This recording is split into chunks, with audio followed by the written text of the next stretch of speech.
tuned in to the Chop Shop. I'm Retro. Let's get it. We in the Chop Shop. We live in the Chop Shop. We talking sports talk. We live in the Chop Shop. We in the Chop Shop. I'm talking sports talk. So turn your dials up. It's live in the Chop Shop. We in the Chop Shop. We live in the Chop Shop. We talking sports talk. We live in the Chop Shop. We in the Chop Shop. I'm talking sports talk. So turn your dials up. It's live in the Chop Shop. Yeah, it's lit in the Chop Shop. Turn your dials up in the drop top. They ain't based the debate, but they keep it fact straight. Going 30 for 30. Let's do a first take on Facebook Live from 12 to 2.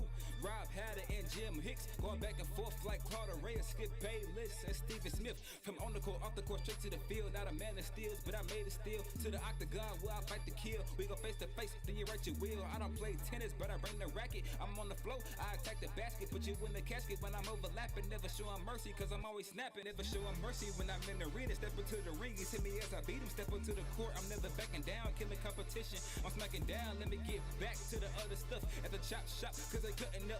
It's Retro coming to you live to the Chop Shop. Now let's turn it up. Yeah, we in the Chop Shop, man. Shout out to Jim Hicks and Rob Hatter.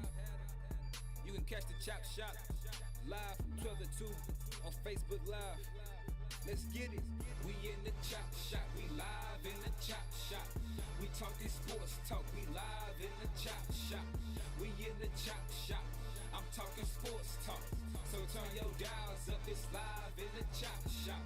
We in the Chop Shop. We live in the Chop Shop. We talking sports talk. We live in the Chop Shop. We in the Chop Shop. I'm talking sports talk. So turn your dials up. It's live in the Chop Shop.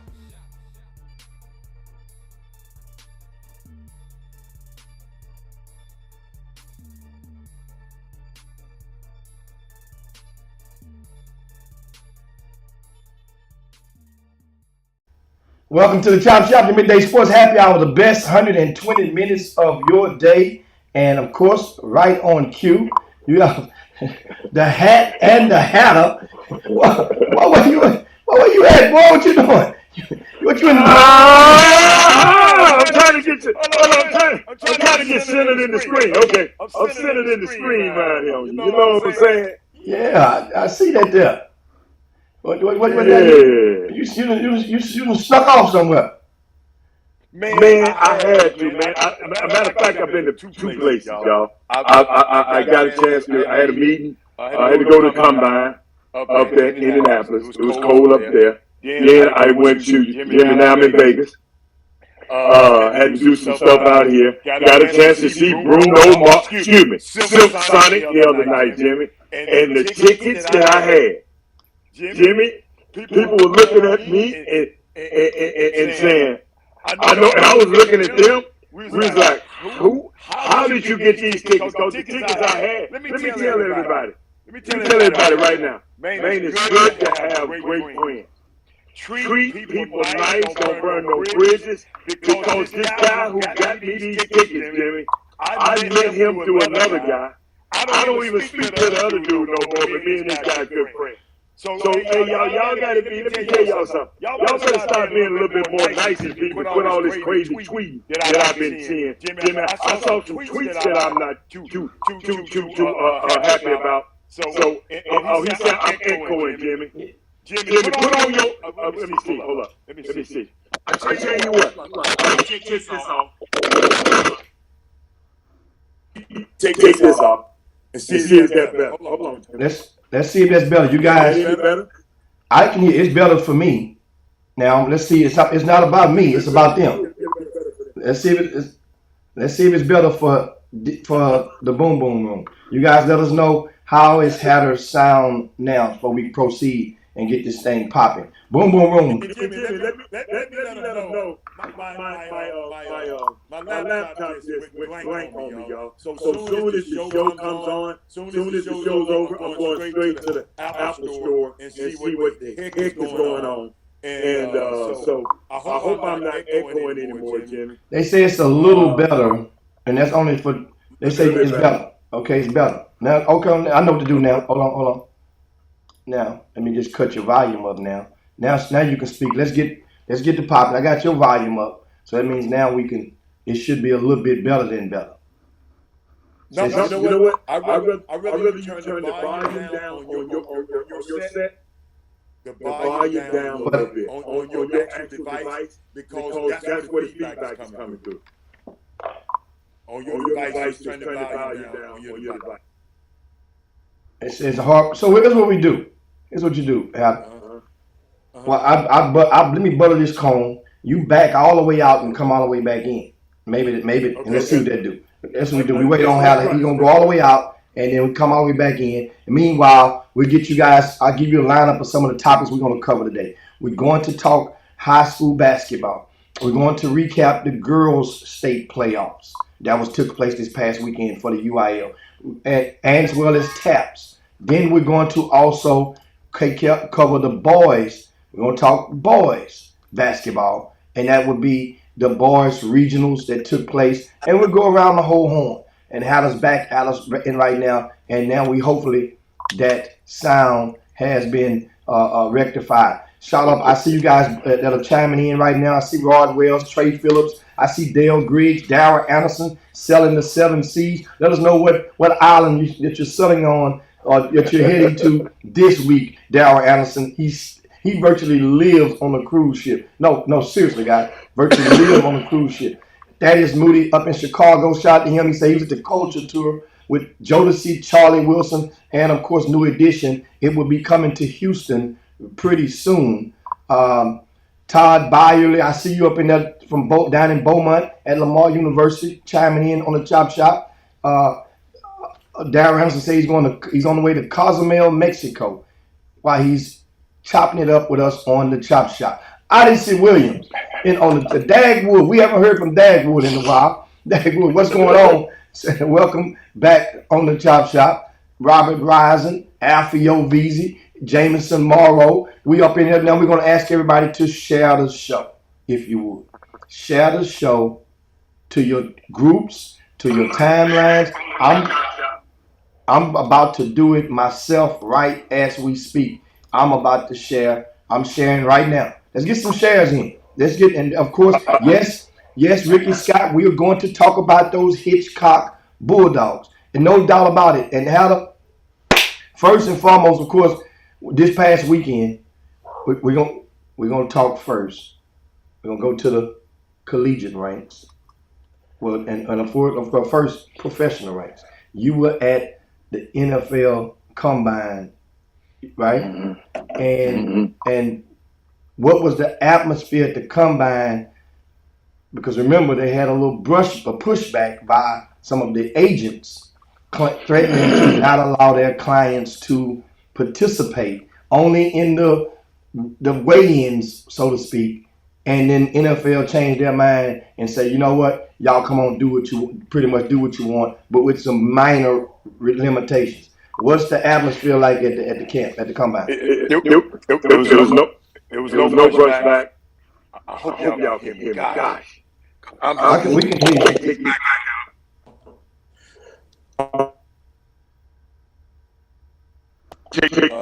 Hope this is a lot better, Jimmy. Yeah, that's better. That's better. Okay. There was no rush back, Jimmy. It was simple. What happens, ladies and gentlemen, y'all got to watch out. The news, what you get in the newspaper is not always what's right. What you get in these articles, I know y'all think these reporters know everything, but they don't. It was just, it was the fact that the owners realized what they were doing. It wasn't going to happen. And then they said, okay, you're right. It's not going to. The owners tried to shut everybody. The owners tried to create a bubble for safety. But it really wasn't safety, Jim. It was just keep the agents away so they can stay there and ask these guys all these crazy questions. And no agent to be there to buffer the situation. But it turned out to be great. I wasn't there that long.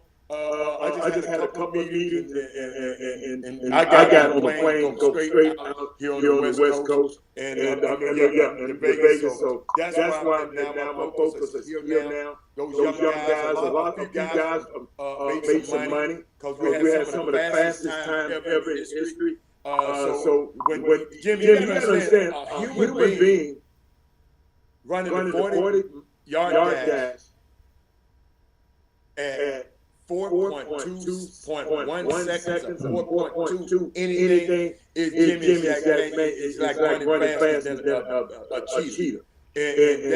So it's very that's what happened this year. It was just they said it echo. Yeah, I know it's echoing, but hey, that's all we got. And Jimmy, unless you got some earphones over there, we're gonna echo.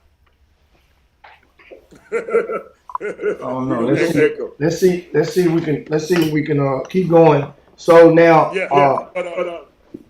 but that's how it happened, man. It was the combine. It's just a place where all the teams come and they get about 350 something players, and they bring them together and give them physicals, interview them. See how fast they run. See how many times they can lift 225 dumbbell thing. So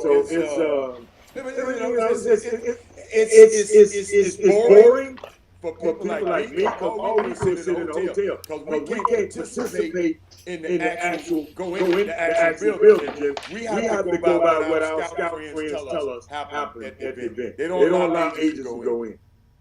Oh, why is that? They just don't. They never have. That ain't how the NFL functions.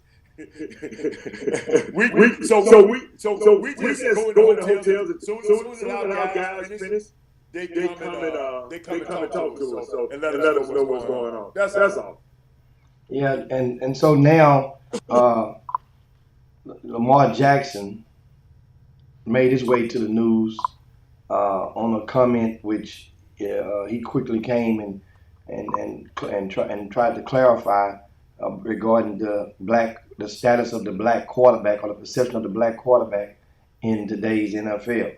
And your thoughts on Jimmy? I think you got it. You got to clarify what you mean because Lamar Jackson. Did you see the actual comment? No, I didn't see the actual comment. I just know he's in the news. That's why I say he's in the news about his perception or about his perception of the way that the NFL, the quarterbacks are being perceived in today's NFL. So that's a summary of it in a nutshell. What it was, LeBron did the most in the young man, just a lot of that stuff. They got to go see the shot.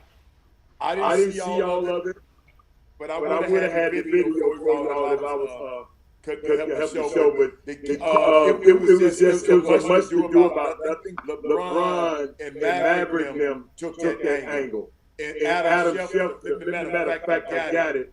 I'm glad you said something about it. I don't like the way Adam Schefter handled that situation, Jimmy. Let me make sure that I didn't put it in my phone. But Adam Schefter came and reported that the guy said that Lamar Jackson said that. And when you go back and look at the actual video, LeBron and Mavericks was talking more than Lamar Jackson. Oh, and that was on the interrupted.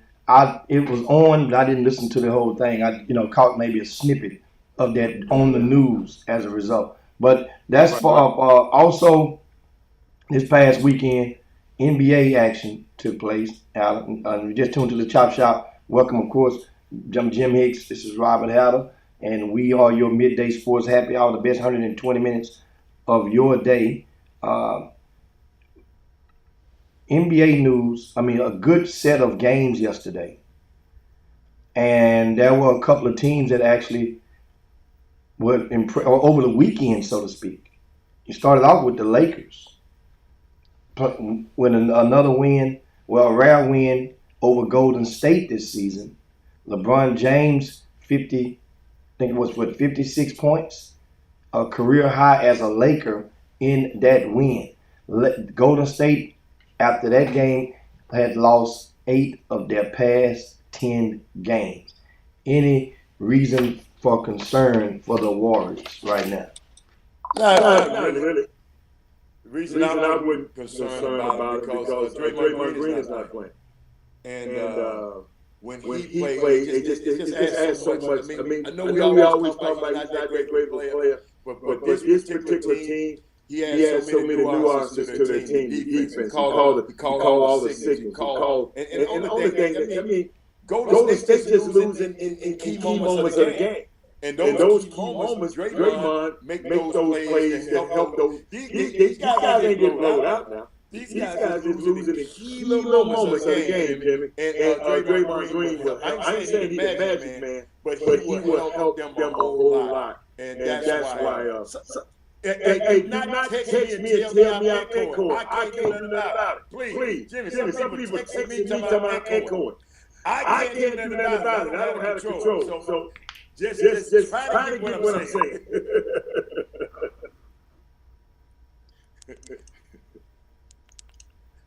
Hey, Gene Kelly. Shut the hell up. You don't know what Jimmy got control over there. I love all you people who think y'all know what y'all talking about. Jimmy got control over there. And they still texting me. Don't be yelling. Don't text me. I know I'm echoing. I can't do anything about it. Jimmy, you know what? I'd rather not echo like this, Jimmy. So, Jimmy, give me your number. I'm gonna call into your number. I'm gonna call into the bat line. You gonna call into the bat line? Here you go, right here. Yeah, put it up there right quick. Let me call into the bat line. Cause if one more person texts me one more damn time, I'm gonna scream. There you go. Oh, I got it. I got it. So somebody else might be trying to call. Let me get out of here, though. I'm out of here. So that's what we can do. Now, we are going, as you guys can see, we're going to cue Hatter up on the bat line, which I actually was going to open this thing up for you guys today. But now we want to make sure we have a great product for you without the echoing. So now, let me know, is the echoing problem solved as we speak right now? Is the echoing solved for you guys? Let me know. Hal, are you there? Yeah, I'm here. Okay, there we go. Now we can get busy. What were we talking about? The NBA, and you were talking about Draymond Green and the Golden State Warriors. It was but Hal, even we haven't heard Klay Thompson's name much after those first 3 games, and that's a problem. That's a concern for me. It should be a concern for you as well. The reason it's not a concern for me, Jimmy, he's been away from the game for 2.5 years. To listen to me what I'm saying. Let's say you go away for 2.5 years and go somewhere and you got to come back and be the best in the world. And you've had a knee injury, one of the most catastrophic knee injuries, and then an Achilles tendon injury. 2 of the worst injuries. See, we don't, he ain't talking about that. Klay has never, talked about it. So it's going to take him, this thing ain't going to happen. I mean, 2.5 years? Let me tell you something, Jim. Spend 2.5 years not being able to shoot a basketball. Spend 2.5 years not running up and down the court against the best players on the planet. Spend 2.5 years doing whatever you do in life. Even if you're a mailman, spend 2.5 years away from mail and can't use your legs, and now you got to hold up. Now you got to go back on that route, Jimmy. And you got to chase them dogs gonna chase you now. You got to have your bleed. You ain't gonna be the same.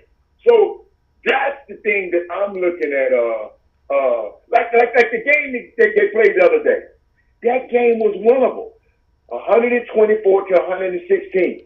LeBron had to have a Herculean moment, hit 56 points just to beat them. So, yeah, I'm concerned because I know, it's a concern, but I know it's going to happen. I don't expect Klay Thompson to be unbelievable right now. Notice I haven't even mentioned Clay's name no more. Because I know how hard that stuff is. He had 7 points in the game, Jim, and played 31 minutes. Couldn't make a shot. So, but, I mean, that's interesting that you brought that up.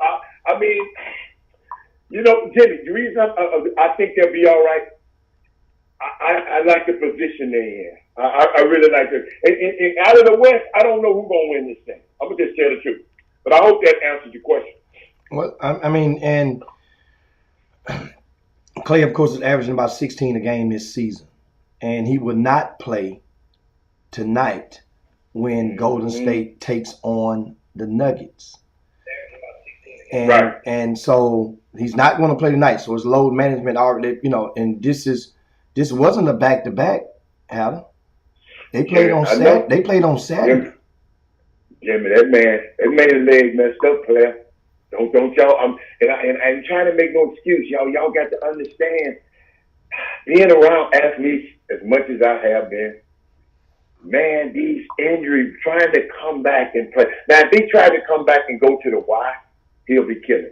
If he tried to come back and play somewhere where where a lot of, but he trying to come up against Giannis. He got to play against the best in the world, and those are two. Ask anybody who had an Achilles. First of all, an Achilles injury, sometimes you don't come back. Period. But this new technology got you coming back, and a ACL, man, it's difficult. He gonna struggle. He gonna struggle for a while though. That's all. So he gonna struggle. But we just hope by the time the series go on, he'll gain his footing. If he don't, guess what? He'll just get the butt beat. That's all. Ain't no big deal. Yeah. Now what?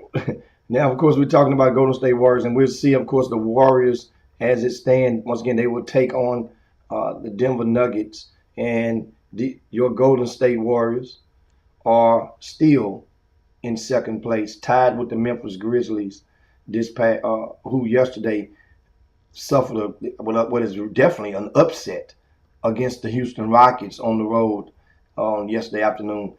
And Golden State and Memphis are 8 games behind Phoenix. And the Phoenix Suns,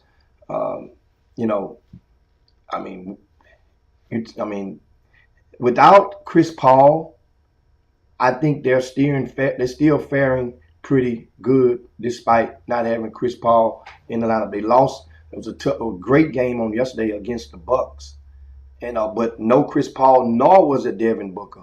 And they still took the Bucks down to the wire, and before Milwaukee pulled off the win. Jimmy, let me help you out. Y'all, welcome to the NBA. Look what you just said.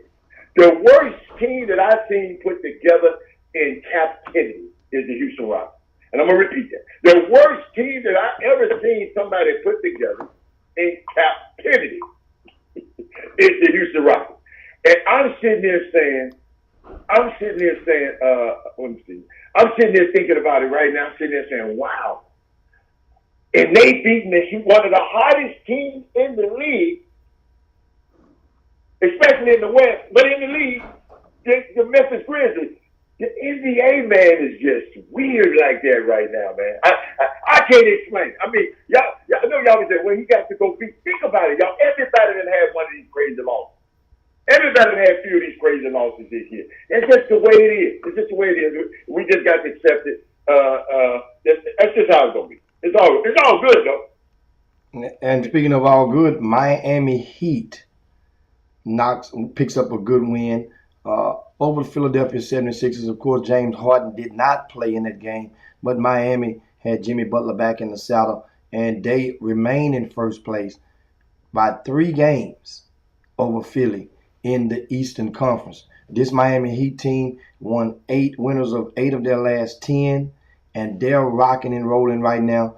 And why isn't Miami Heat talked about more when it comes a team that went to the finals 2 years ago, and understand, you know one name you haven't heard much of all season, but this team is in first place. Of course, not to mention Jimmy Butler, but Kyle Lowry. It's He on said his it, team. Jimmy. You ain't gonna never hear about Kyle Lowry. Jimmy, Kyle Lowry is just he like the he got the. I mean, he got a unique game. He's older now, Jim. He's just so steady. He's been injured a little bit. They had to get past the Gordon Grogic thing. I mean, he's just steady. Think about it. Miami is winning, but they don't have no star power.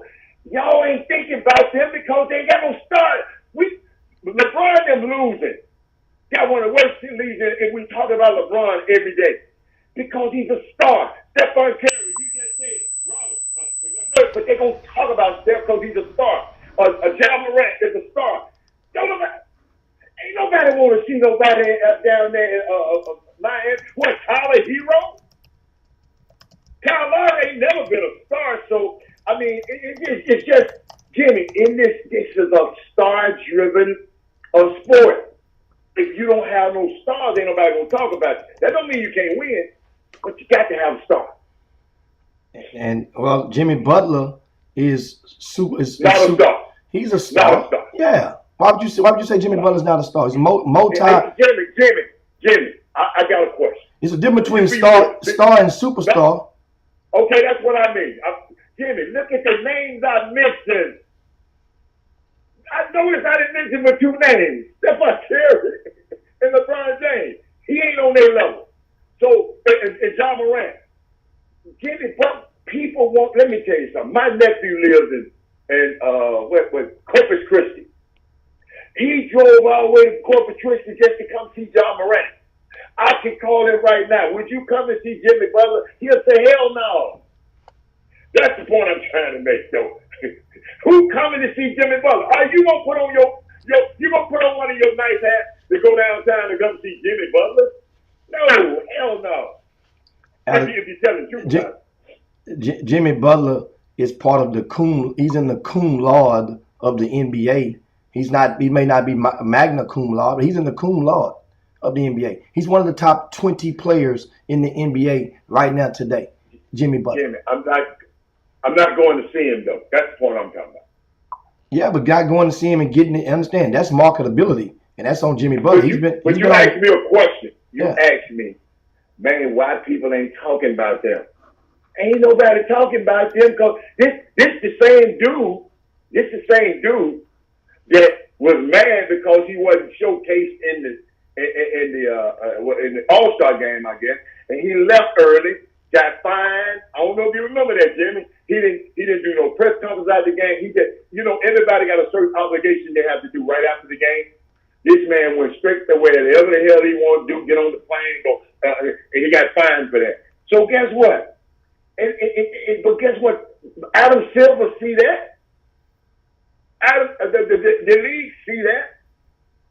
You follow me? So Jimmy, I just asked everybody on the feed because I ain't been looking to see what they've been saying.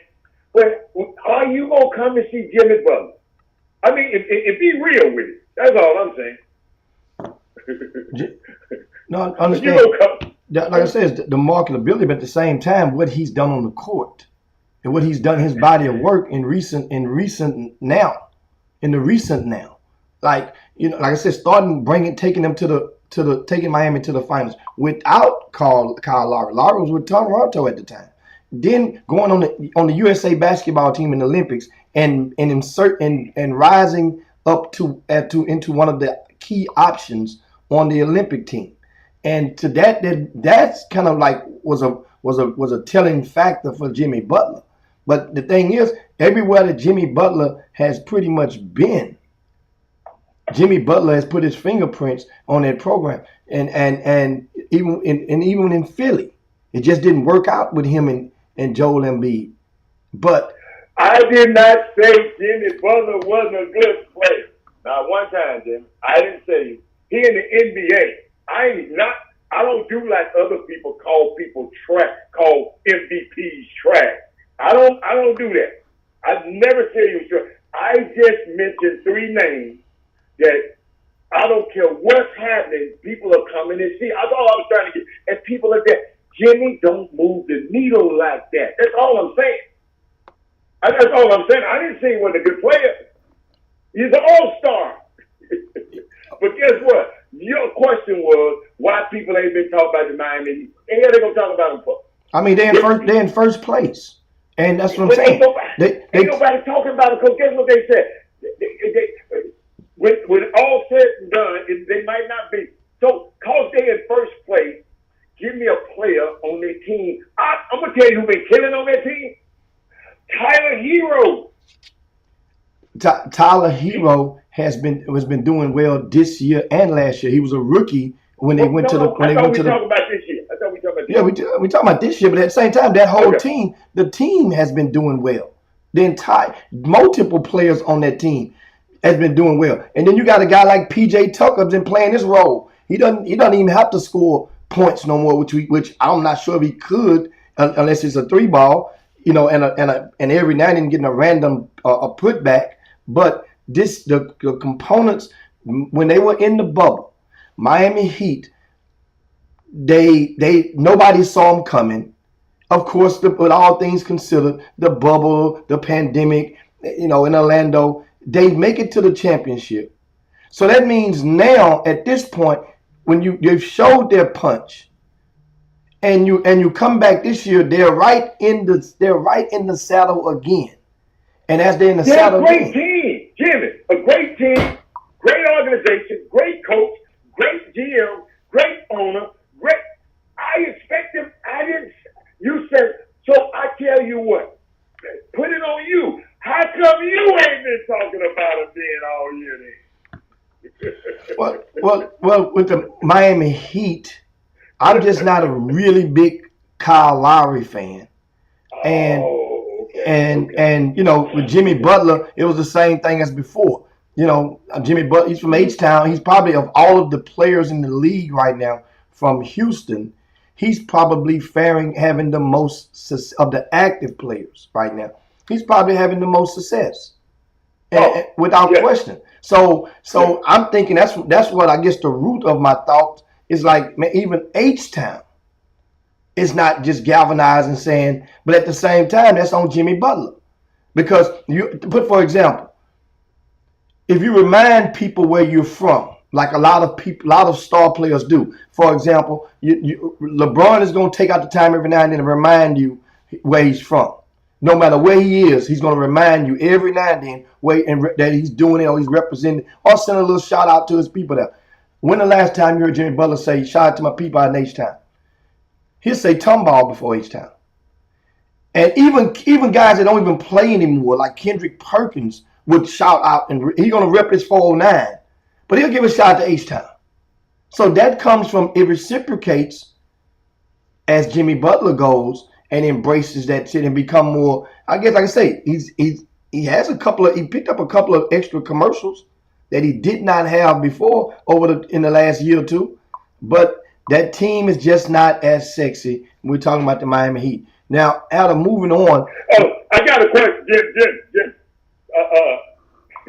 After your beats, I just saw your thing. He might be a star to you, Alpha Yo Beezy. But how many times since you say you're a star, how many times have you brought your from all the way where you live and came down here and watched him play? I just told you, Alpha Yo Beezy, and yeah, when you put it on here, I saw it, I'm finna check it. How many times have you came from way out there when the Miami Heat on town to come up here to see the Miami Heat? I just told you, my nephew live in Corpus Christi and drove all the way up here just to see John Morant. My nephew lived in Corpus Christi and drove way up here to see Stephon Curry and LeBron James. That's the point that I'm making. I never said Jimmy he might be a star to you, but I'm just saying he don't move the needle like those guys. Y'all just don't understand I ain't talking about playing on words, superstar. Let me put it like this. He don't move the needle like those guys. Is that better? Maybe that'll help you out, Alfie. I'm glad. Is that better? He don't move the needle to me. What else we got, Jim? Yeah, moving on the professional basketball ranks, of course, the topic, and we grab it from the Boom Boom Room, and that is the Brittany Griner situation. Speaking of Houston players abroad, Nimitz High School, I think class of 2000 and I want to say 2006 she graduated, or it was 2007. And she's been detained in Russia for approximately 3 weeks, from what now recent reports, over her being caught allegedly with an illegal substance in her possession. Of all the countries to get detained in at this time, of all the countries to get detained in, it had to be Russia. Now, how you think this thing is gonna turn out? Jimmy, ain't me and nobody can tell you how this thing's gonna turn out. My thing is, people think it's got political implications. Okay, I'll give them that. I'm talking to some people up here yesterday. They were talking about it. I was talking to some people. We just talking, and not one time in no conversation. Okay, not one time, and I brought it up. Y'all already know I'm gonna bring up some everybody else. I said, wait a minute. Because everybody blaming government, everybody blaming Putin and all that, right? I said, is there a chance that maybe, I know it was alleged, but let's put some responsibility on this adult that's been in the league and been in Russia for 7 years, who makes most of her money. She makes almost $1 million a year in Russia. She'll make for 200 and some thousand here, and she makes almost $1 million a year in Russia. So she knows the Russian rules and how. And if it's propaganda, if they just holding her, then they're wrong. But is it fair to say that, Brandy, why you got this paraphernalia trying to take it on the plane? Couldn't you have left it where the hell it was? Why you had to bring this particular paraphernalia on the plane? I saw the video of them searching her bag. So did they plan it on her? I don't know. I'm just saying, this is quite, Jimmy, I listened to 20 people yesterday, and nobody bring up why did she broke that Russian law? She's supposed to be detained. And from what I hear, just talking to some overseas agents, they said they tried to coach. We said, well, Robert, they didn't keep her for 3 weeks, Jimmy. We didn't keep her for 3 weeks. They tried to, her agent and the people tried to keep it hush-hush and see can they get it done their way without everybody knowing it, right? They tried to get it hush-hush. And then now they want us to sit on this show and talk about it, and we have no power, and we can talk about it. But I'm just trying to say, nobody, out of 20 people I talked to yesterday, everybody was blaming Russia and blaming Putin, and nobody put the blame on Brittany Griner from being, she a grown-ass woman, y'all. A grown woman who got a wife. I didn't even know she had a wife. And now her wife is on IG pleading for help. So, do I want that one of my beautiful young queens on the other side of the world in a situation like that? No, I don't want her in that situation. Jimmy, think about it. You're right. Right now, they calling her a prisoner of war. See, some propaganda now, Jimmy, is saying she's a prisoner of war. No, I don't know that. I'm just saying, I don't know that. You don't know that. I don't know if they're using her as a political pawn for the United States. But, Jimmy, I think it's some more important people over there in the embassy that they could have detained. But maybe they wouldn't get this kind of press. So I don't know what's going on, Jimmy. That's just I don't know. I'm serious. When it's dealing with these foreign countries, y'all, I just don't know. I don't know. So that's how I feel about it. It's kind of passionate to me because this young girl is over there. This woman is over there in Russia, and it's a war, not in Russia, but the war with Ukraine. So Russia is on high alert for anything U.S. because the U.S. can stop stop their trade to them and stop a lot of stuff to them. So yes, tensions are high. So I just rather everybody just say chill out and let the legal process take care of itself first, and then we'll figure this thing out. That's just me. Yeah, it's I don't think this thing was going to end. Is going to come at a cost for the United States of America. Herb said he didn't think she had no husband. I just didn't know she had a wife. I know she's she a member of the lesbian community, but I didn't know she had an actual wife. Herb, I'm sorry. Come on, y'all. Lee, Herb, stop it. Come on, Jimmy. Yeah, I mean, she got married. Remember, she with the other girl. Remember, they've had a bit of fallout. The previous companion that Brittany Griner had. Remember, they were squabbling and stuff and had a messy separation. I think it ended up in the courts. So Brittany Griner is finding herself in a pickle in Russia. And guess what? I mean, it's you know, you got as my statement all the time: choices and consequences, and that's how it is. That's how I am on that. Choices and consequences. You got it. You know, you don't do the crime, you can't do the time. But unfortunately, of all places, it had to be Russia while they are in the midst of a war, which is inviting, basically teasing the world as we watch. And that's the problem, especially with the president of Russia. Not having any type of recent positive dialogue with our sitting president of the United States. So that's the thing. That's unfair. Hey, Jimmy, I thought about this. You just made me think of something. And Jimmy, she was always on what? USA basketball team. She was always on the USA basketball team too now. Brittany Griner was on Team USA basketball also now. Yeah, gold medal winner. Multiple times. And so this and Alpha, she's still a queen to me. I don't care what you saying she don't like. She's still a woman to me. I don't care that she's a woman to me. Yeah, so I'm sorry. Yeah, I'm sorry. And then he said all political. Jimmy, what's the political part here? Tell me, give me for instance, because everybody's talking about political. Give me a political part here that they saying this is so political. What do you think the political part of this is?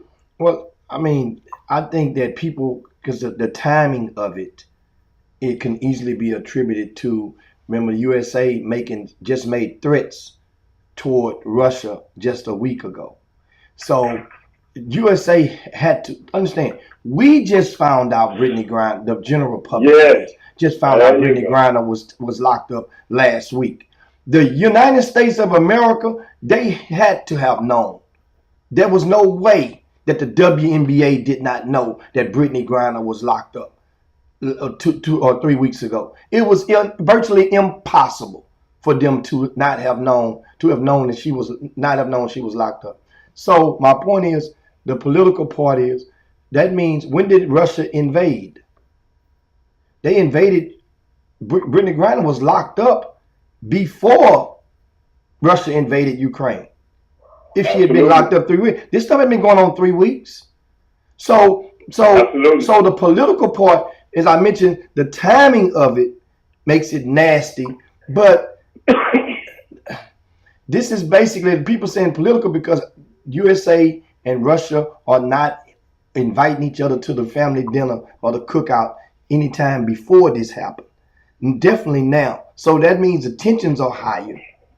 And now when you put that threat out, and when you put the threat out when the president put the threat towards Russia about consequences and repercussions, I'm just paraphrasing, then guess what? This probably included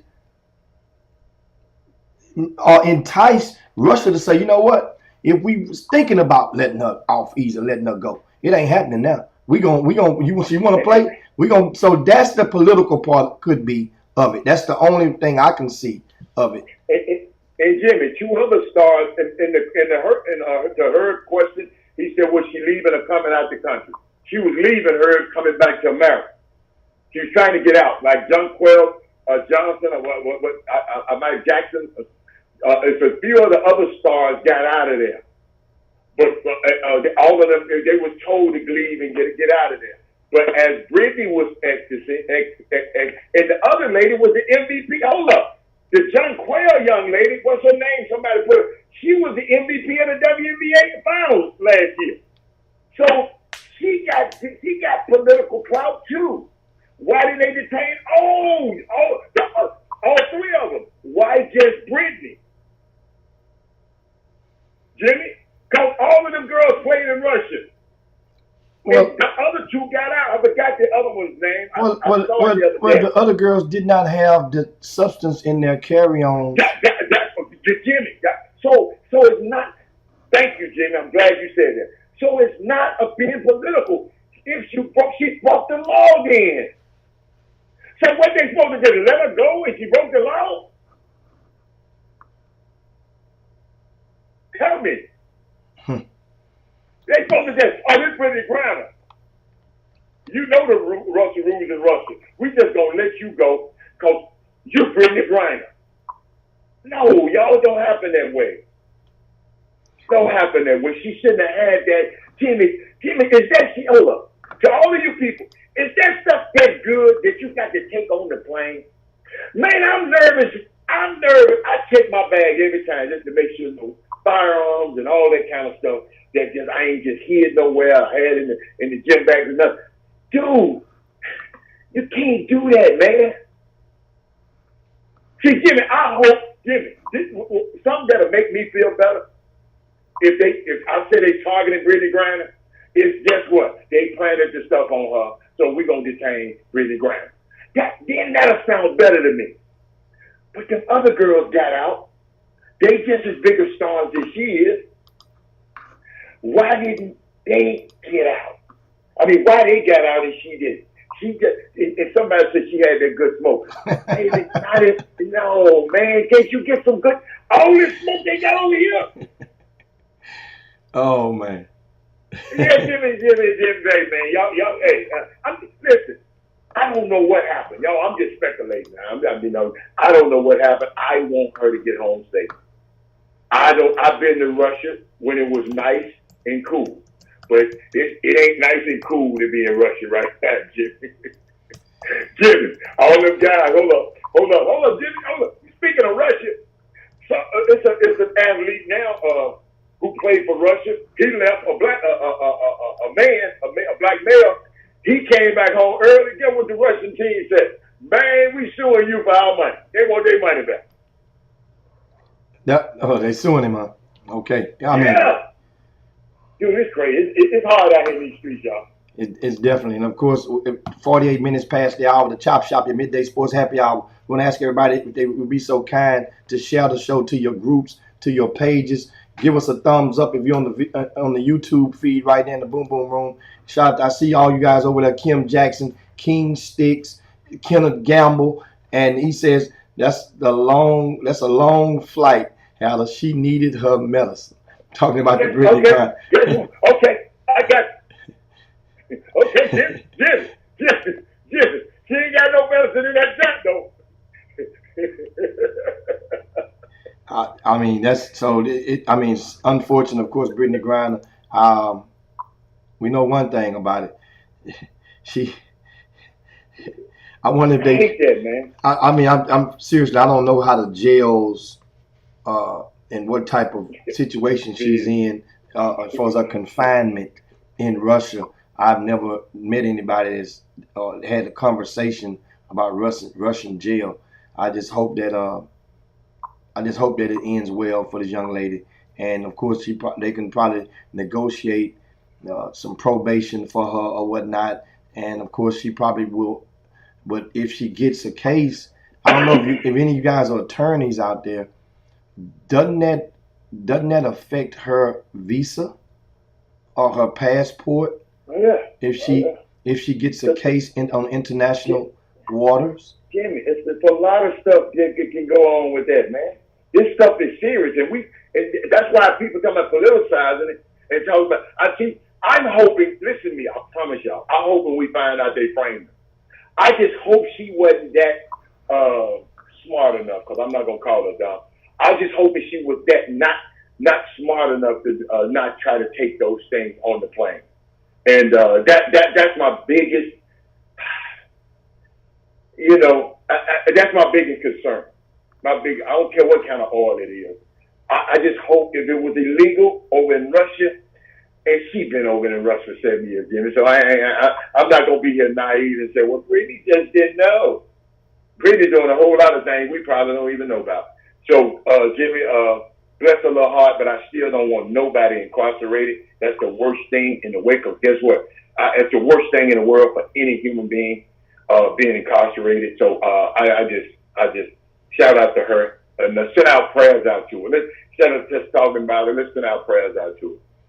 Jim, I know we got a lot of stuff coming. Yeah. You ain't getting off this show without addressing that tweet. And that's what we're about. At the top of the hour, we're going to get into some high school basketball. Now we're going to get into college basketball. We got 8 minutes of college basketball out of the week. We're at first. Oh, hell. No.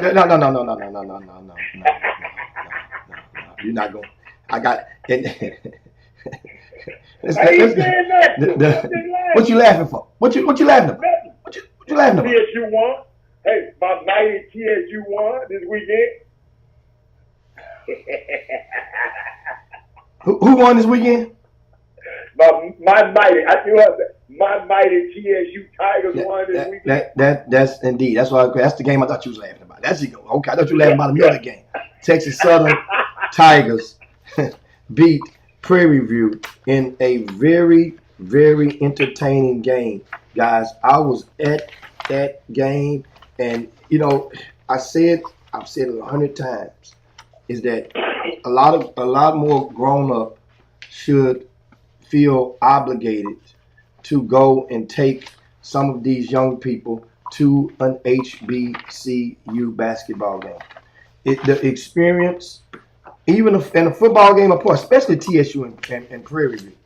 And I was looking for, I had the box score out of somewhere, and I don't know, I must have hid it from myself. And I was going to share some of the box score with you guys, but it was, let me tell you something, about 7,500 people were in attendance for that game, making it the most attended HBCU basketball game of the entire season, as far as between two HBCU teams. That's Texas Southern and Prairie View, in case you're just tuning in. And I have a lot to share with you guys about this game. And I like I said, I threw away the doggone box score sheet. But anyway, you didn't touch the game? No, no, not that. But I want between TSU and Prairie View.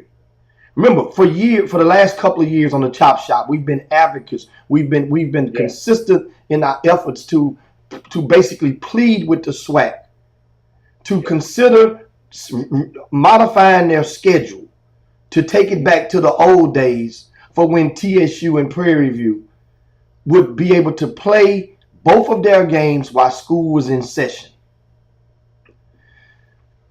And in the past few years, one team would get to play during the Christmas break. During the spring, they're between semesters, while the other game would take place while school is in. So that means each year, one team really wouldn't get the full home court advantage that the other one would get, even though you're playing at home. So what happened a couple of times, if you remember, I'll take you back to when Charles McClellan, who's the current commissioner of the SWAC, when he was an athletic director at TSU, he even made the move because he realized it. Well, hell, at TSU, if we play in the first game and there's school is not in, then attendance is going to be fragmented. So, hell, why not just play the game at the Toyota Center, which they did for a couple of years? If you remember, the TSU Prairie View, one of their games was held at the Toyota Center for a couple of years in a row. That didn't really work out well because still school wasn't in session when they played one of those games. So that means the camaraderie, and when people congregating on the on the strip in the middle of the campus, and they like, man, where you going? What the game? Yeah, I'm going. So that word of mouth wasn't able to take full effect. So now I applaud Charles McClellan and the SWAC commissioner office for making the change. And as a result, in the first year, Hatter, the change, know what it has yielded? It has yielded a home run. 2 home runs. Let me explain to you how. If you take any 2 SWAC teams and add up the home and home attendance from their 2 games this season, for any HBCU in the country, the MEAC, the SWAC, whatever 2 schools you want to pick, when it comes to basketball, add up their combined attendance from the 2 games, and nothing is going to come close. TSU and Prairie View has a combined over 12,000 fans attended their 2 games this year. So, what does that mean? Economically, remember, these schools, we always hear our HBCUs and our athletic departments are struggling, or we need donations, but this is a way that the SWAC has made a way for them to help themselves. This is all we've been asking for, and it's been granted. And as a result, you guys, let me share something with you. The atmosphere off the chain. I'm telling you. And I want to give you a little touch of what everybody was seeing at this time. Even during timeouts, Heather. Even during timeouts. It was like grooving in there. Check this out.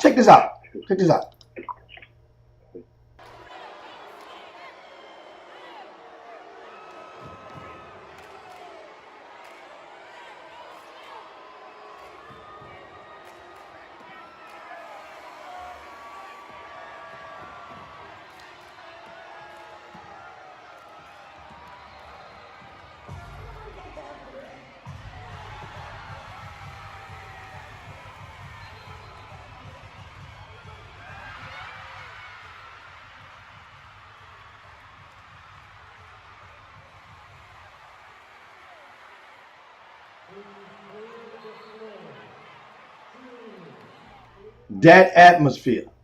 That's atmosphere.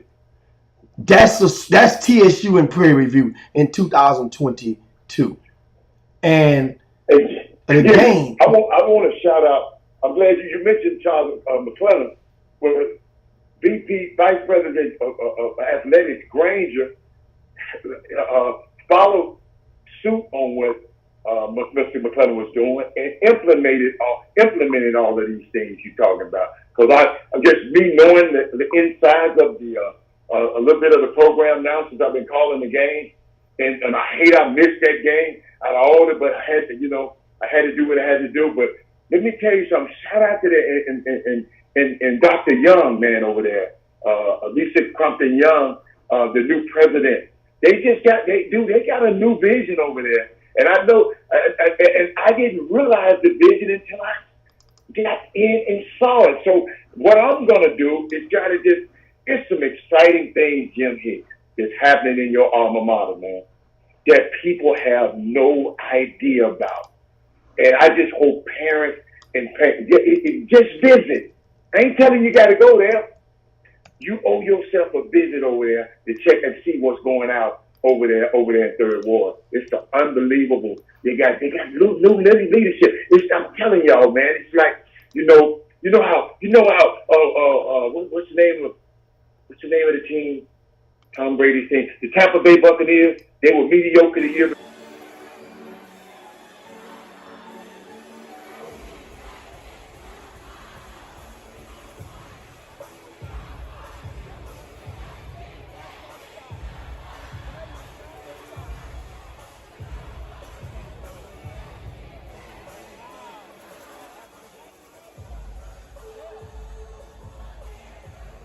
Share that with y'all, because some people don't know.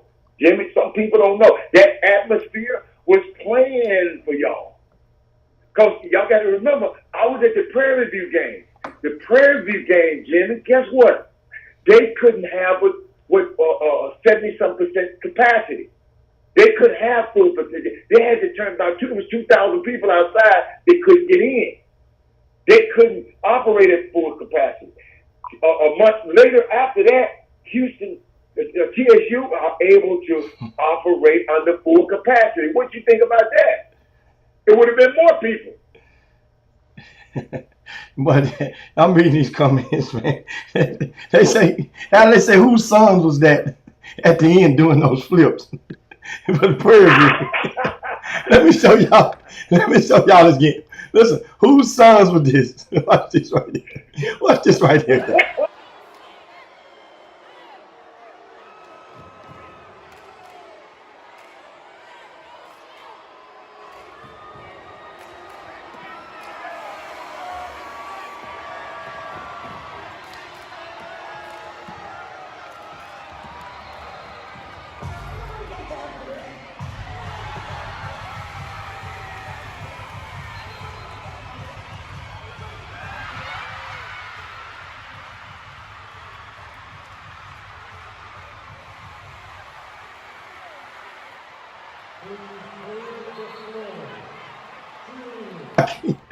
I'm done, man.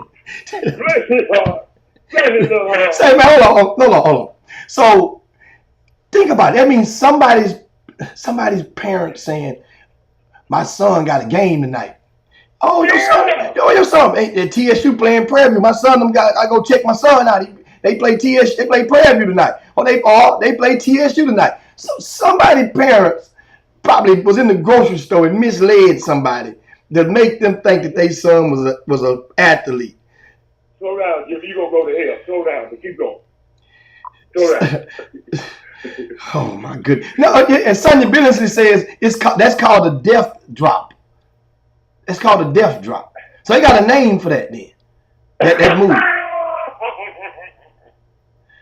I thought the famous song "Where They At" that took the world by storm a couple of decades ago. I thought "Where They At" gave the definition of that dance or that move. You remember during that song when DJ Jimmy, "Where They At, girl? Where They At, girl?" Remember that? And he had the song. He had one of the moves. They say, "Do the sissy boo." Oh yeah. Do the sissy boo. And when that song used to come on, that was one song that I never in my life did the dance along to that song. You can't.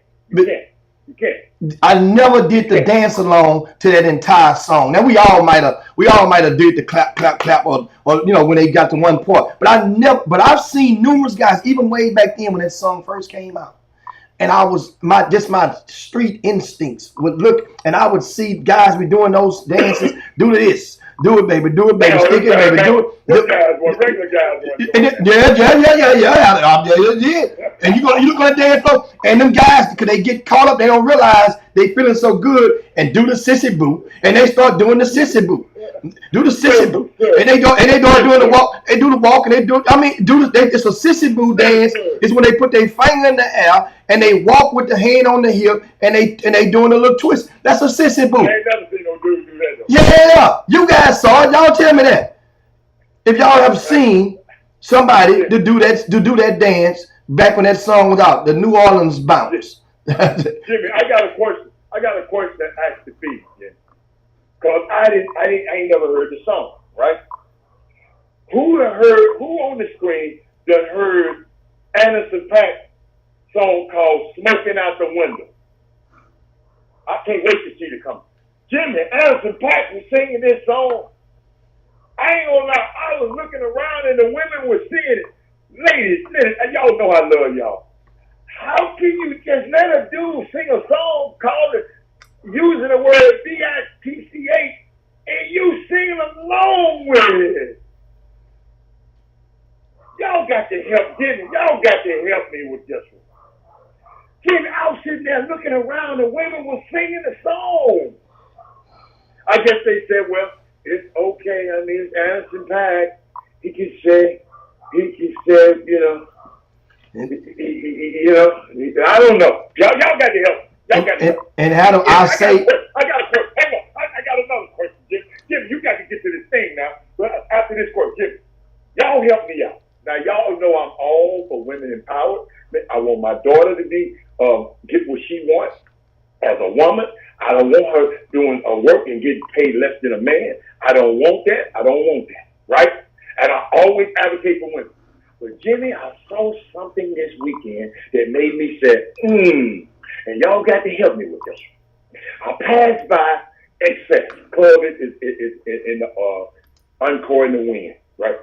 Okay, check this out. I looked at, I'm just messing around. I looked in there because I don't usually go through the general population door. I usually go through another door. So I went and just peeked in, Jimmy.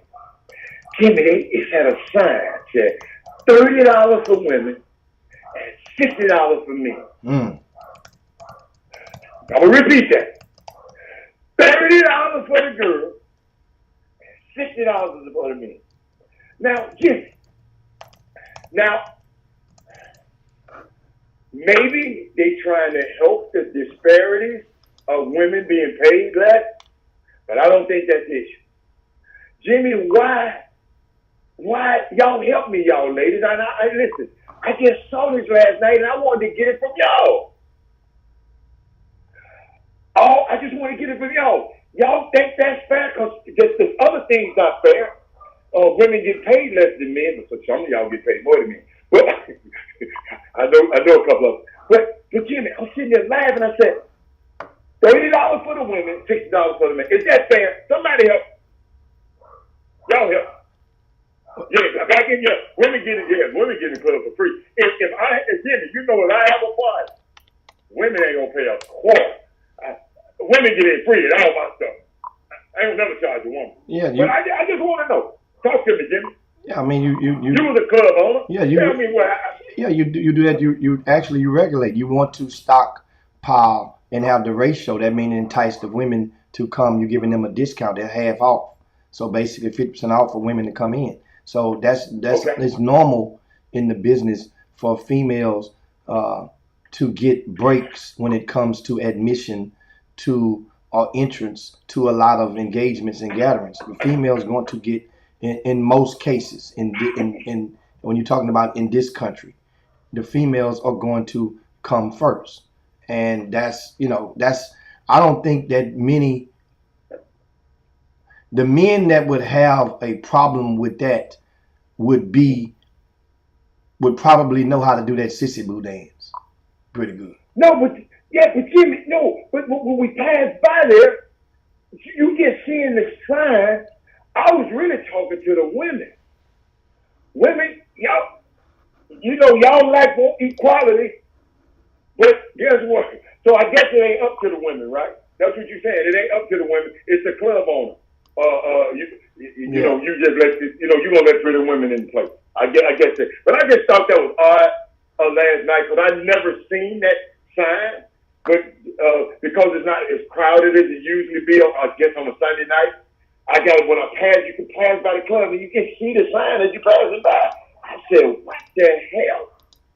And so it's all right. It's okay. I was just going off on a rant. Jimmy, please share. Let's talk some high school stuff right now. Yeah, we got to talk some high school stuff. And I want to give you one last snippet from the game the other night. And this is during the timeout. I can say the atmosphere, TSU and Prairie View.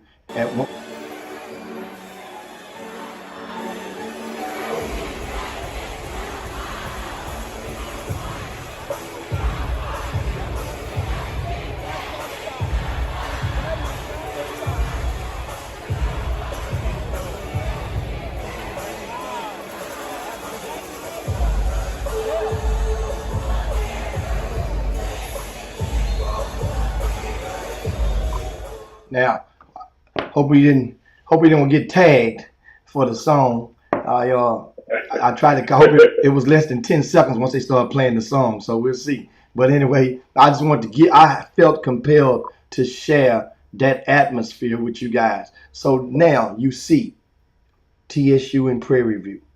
This is what that rivalry means. Yes. This is what that rivalry means.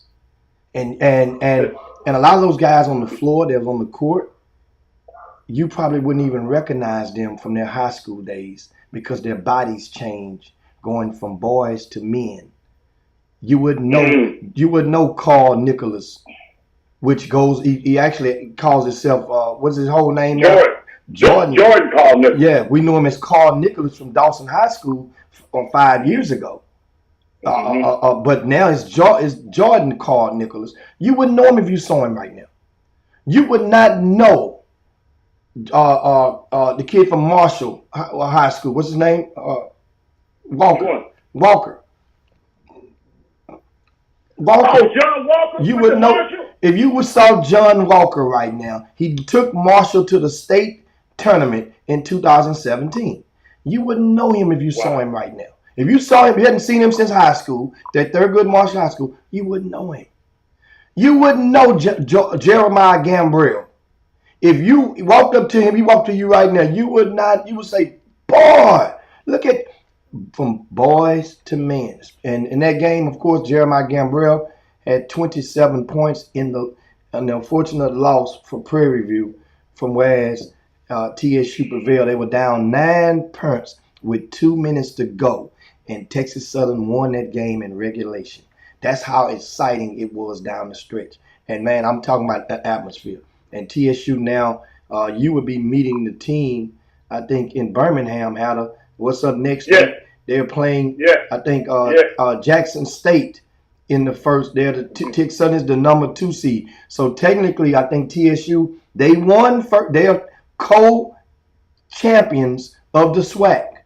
However, they get the 2nd seed because Alcorn swept them this year. So, but you still co-champs, if I'm not mistaken. And now, did Prairie View make the playoffs out? You know what? I haven't looked at my sheet yet. They sent me some information. I'm gonna go look at it because I got to study.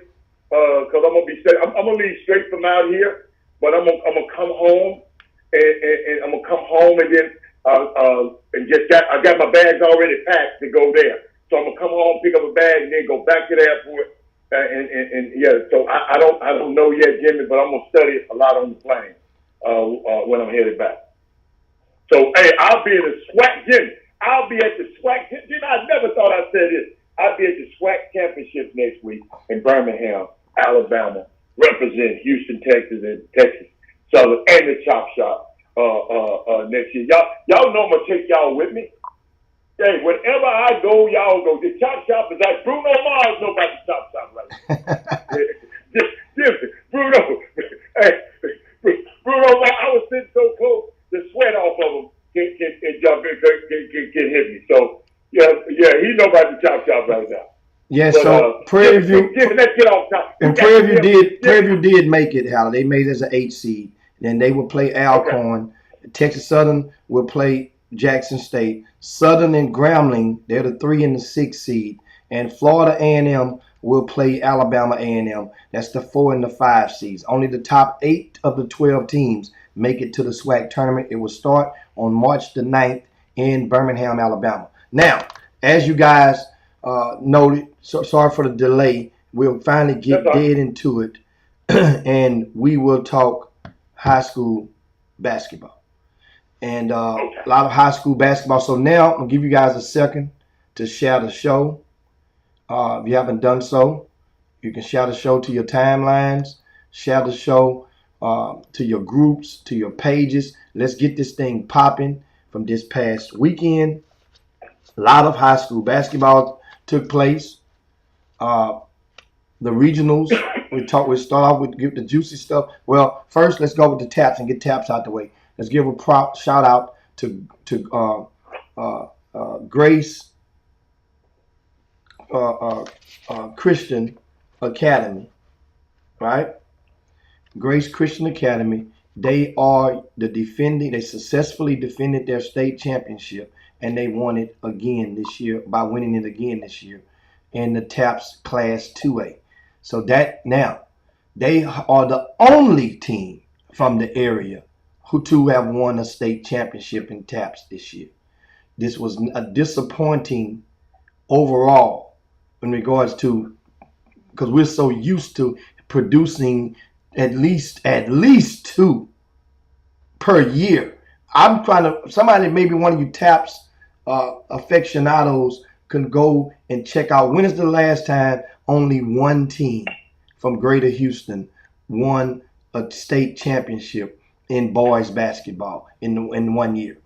I'm telling you, it's probably been a while since only one won this. Meanwhile, shout out to them for taking care of business. Grace Christian, we had them in our Super 16 back in the first week of October. That annually gives us a measuring stick of the potency level of a lot of the teams. During that Super 16, the champion of that event was the Atascocita. Atascocita beat Elkins in the championship.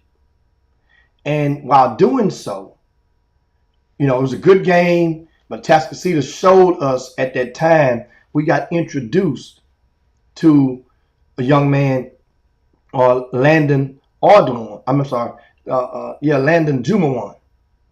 And we got introduced to Landon and also Caleb Pouncey. Everybody got introduced who did not know about him to little Angel Johnson and Kanye Ortiz and the rest of those guys. Atascocita at that time, I'm gonna read to you in the magazine. We've opened the magazine with them ranked number 2 in the area. And I'm gonna read to you what we wrote in the magazine. Surely you don't need to be reminded that Atascocita advanced to the UIL state tournament last season. Additionally, on October the 3rd, 2021, these Eagles won the Super 16 Fall High School Championships in convincing fashion. This year's team boasts Greater Houston's deepest collection of talented guards, led by Angel Johnson.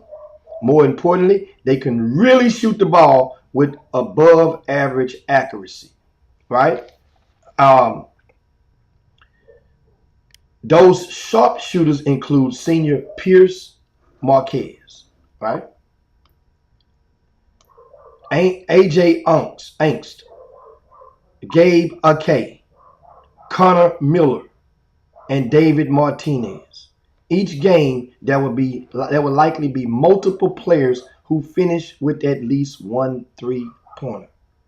The glue to this squad is the defensive-minded Caleb Pouncey.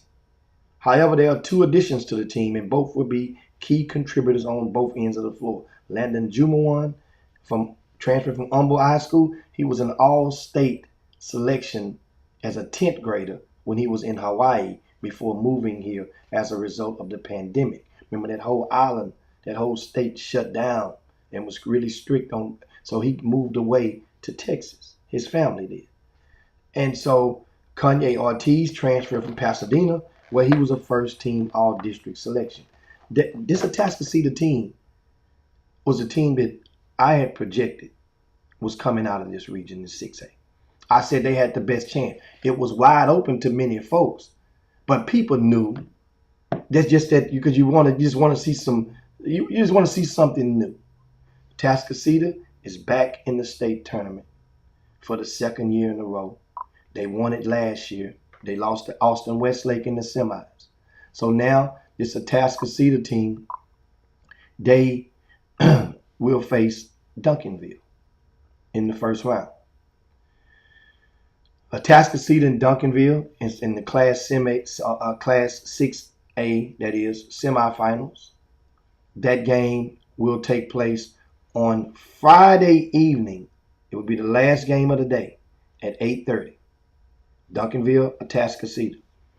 Duncanville is the heavy favorite. And however, I'm going to say this, and I say this all the time. There's a reason that upsets are called upsets. Atascocita, they have not been straight up TKOing opponents out the gate. They've had problems with several teams, with a couple of teams in this postseason for pulling away late on. Atascocita had their fair share of problems. But if this team is shooting the ball and making shots, that goes for anybody, we know.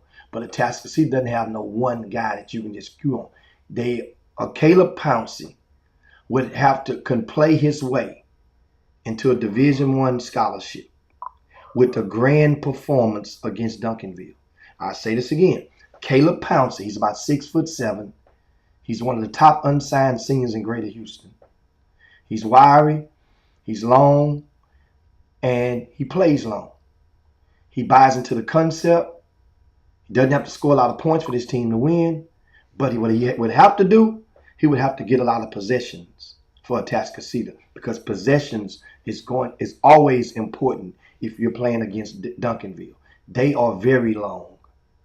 They're very long. They're wiry. They're tough. I understand. I've been on the road with Duncanville. I've seen Duncanville in preparation, the season opener, the Hoops Giving Classic, and of course, I got to share in a few moments with them on the road out of state in Phoenix, Arizona, and then also followed and supported them over in Utah this past season. So as far as guys that don't live in DFW, I may have seen Duncanville in more different events than anybody in the country may have. But a person that don't understand, of those who don't live in DFW, hell, and probably saw more times and more different events. Remember, I ain't say more times, because you could have went to a tournament and saw him play 3 times in one weekend. I said more different events. That's the key. And but they are well prepared. Well prepared. But at the same time, if you've ever been around Atascocita and you've ever seen this program that Dave Martinez has going on over there, it's a well-oiled machine. No discount, not comparing to Duncanville at all. Duncanville, they're going on their 4th consecutive state championship. Of course, 1 year was an asterisk because there were 4 state champions one year during the COVID. But understand, this team, Atascocita, what do they have to lose? If they're relaxed, then it can be really exciting. And guess what?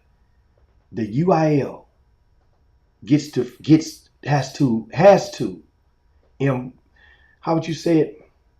Host Duncanville after all the grief that Duncanville has caused for an embarrassment to slight that they've caused the UIL this season as a result of the Anthony Black legal battle over his eligibility. So think about it. Who do you think the nominal fans will be rooting for at any moment of positiveness from Atascocita? They can be rooting for those Eagles.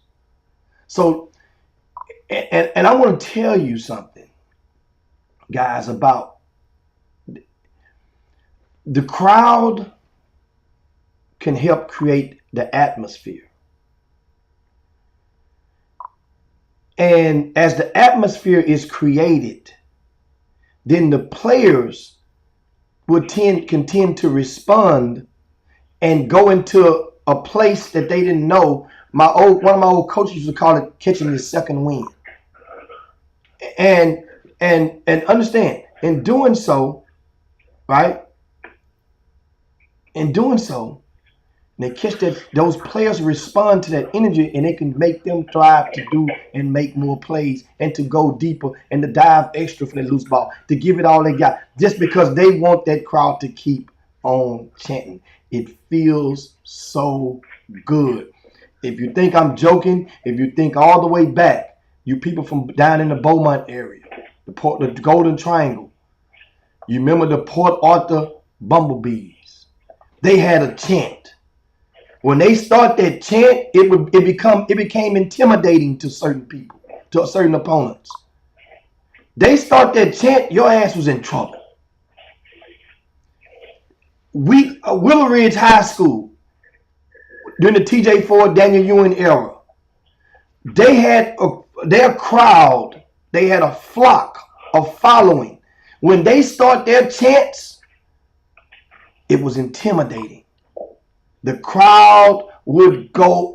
I mean, they would get to going, and if your opponent wasn't, if he wasn't right up here, he could crack. Right? Then fast forward to the Jack Yates Lions, right? In 2010. And even before Jack Yates, I throw a team from out of Fort Worth. I remember. Fort Worth Dunbar. Back during those years, at the turn of the millennium, they went to state a couple times. They had talent. And boy, it was Fort Worth Dunbar.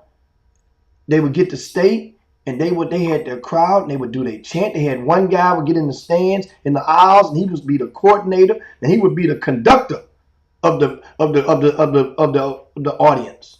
If you guys remember that. Then the Jack Yates Lions in 2010. Their crowd would roar in certain intervals of the games, and they came up with the Ooh I Third Ward High. Ooh I Third Ward High. They sung that when that song, with that chant, would emerge and erupt from the stands in unison. It was almost the equivalent or compatible to you being in a Sunday service and getting what they call anointing.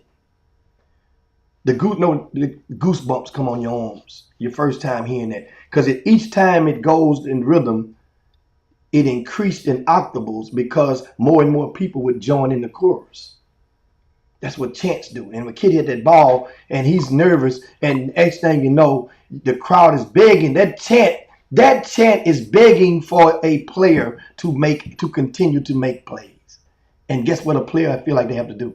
I gotta make this shot because I gotta that feels so good. So I fast forward to this past weekend where we had Silsbee High School was in Lufkin playing against Booker T. Washington in the championships to go to state, right? Booker T. Washington was up, right, by 13, 14 points in the first quarter. They were in command of this game early on. I'm telling you guys, it was like, I detailed it in the VIP news. If you haven't seen it, in the VIP news of rcsports.com, I detailed it, right? So in first quarter, Andre Walker II hit 4 3-pointers. He wasn't part of the scout.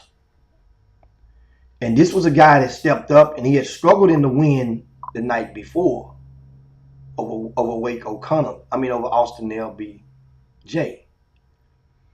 Missed some key free throws down the stretch, some key front ends, but he ended up hitting 2 to seal the win in the closing seconds. But in this game, he came out cooking from 3-point land. And Booker T led by 12 after the end of the first quarter. Then Booker T scored 33 points in the first quarter. 33 in the first quarter. And then guess what?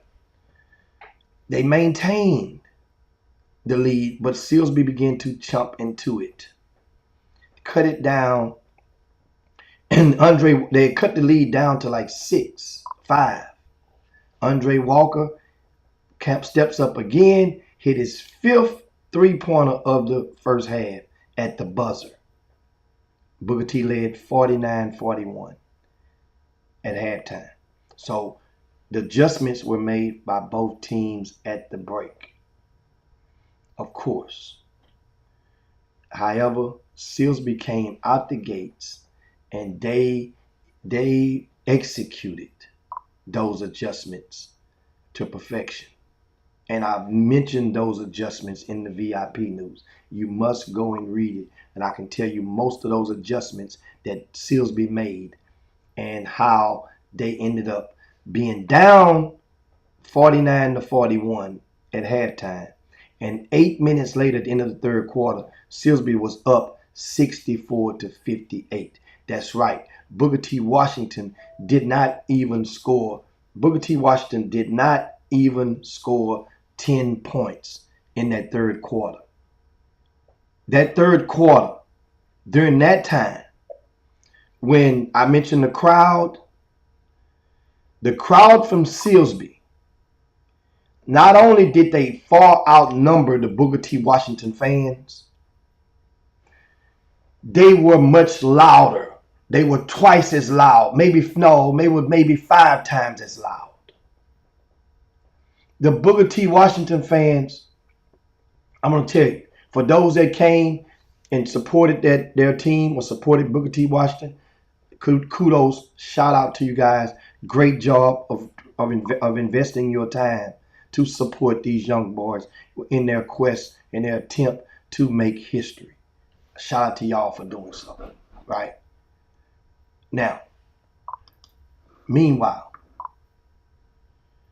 I'm disappointed that there wasn't more Booker T. Washington's history in basketball.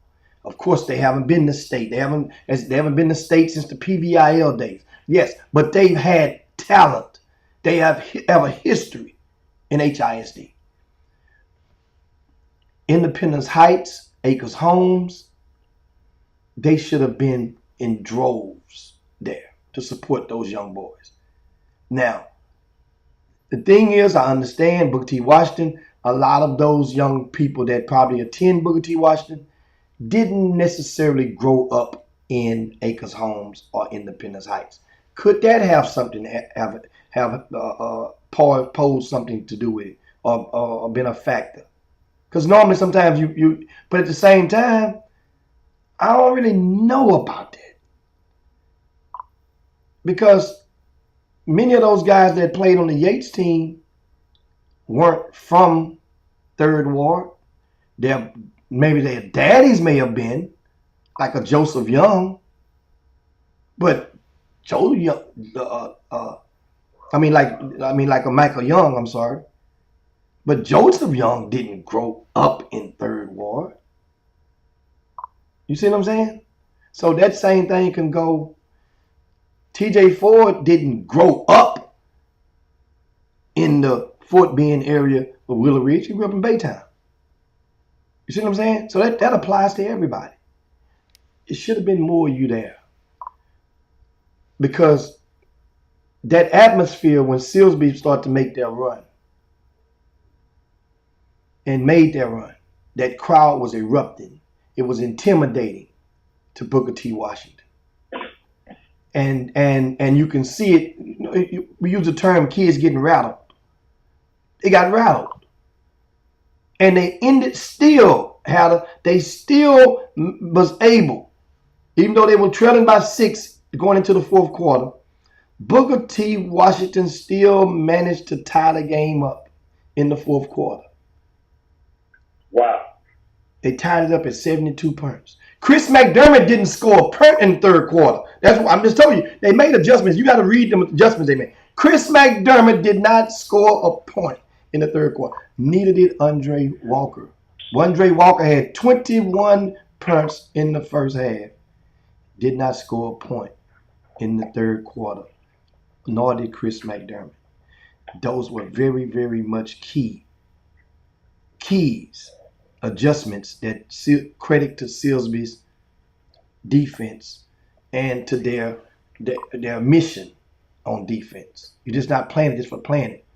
Now, this fourth quarter, of course, once again, my thing is the game was tied, Heather, with about a minute, under 2 minutes to go. It was tied. Mm-hmm. Andre Walker goes to the free throw line to shoot the front end of a 1-and-1, which could have gave Booker T. Washington the lead. Mm-hmm. missed the front end of that 1-1.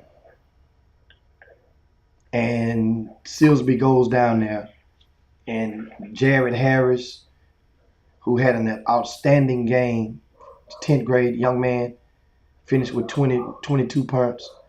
He cut through the defense and went straight to the rack for a dunk in the half court.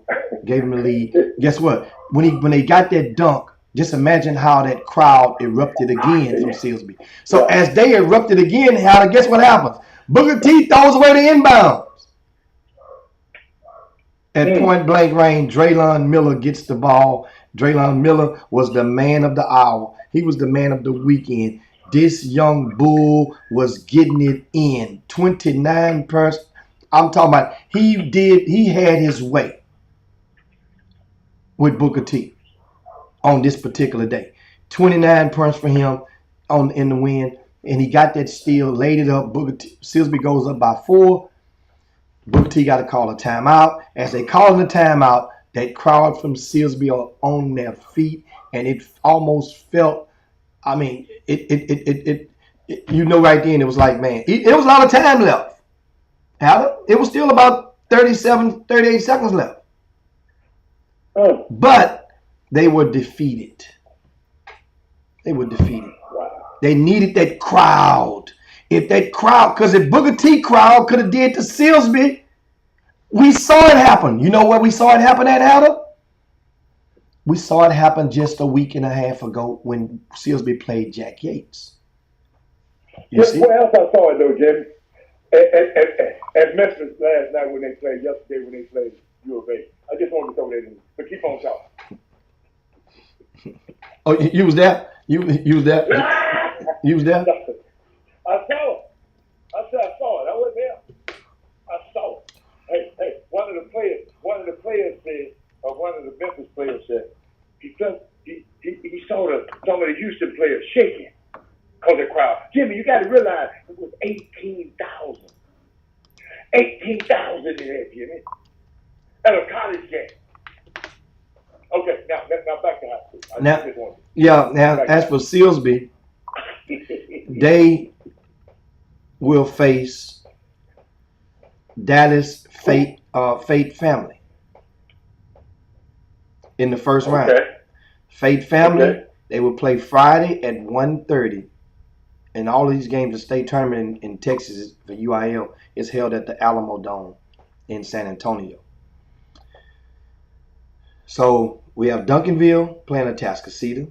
We have Silsby playing Fate Family.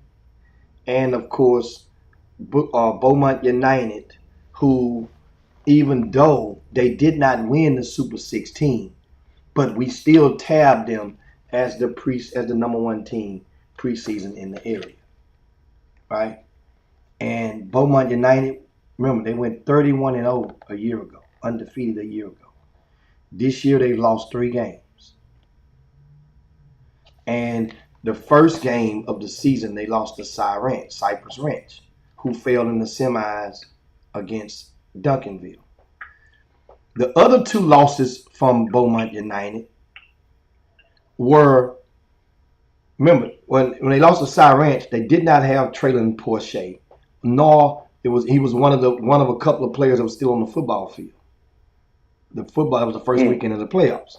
So the second time they lost was when they had made it to the championship game up in Arkansas against the team with Nick Smith, the McDonald's All-American.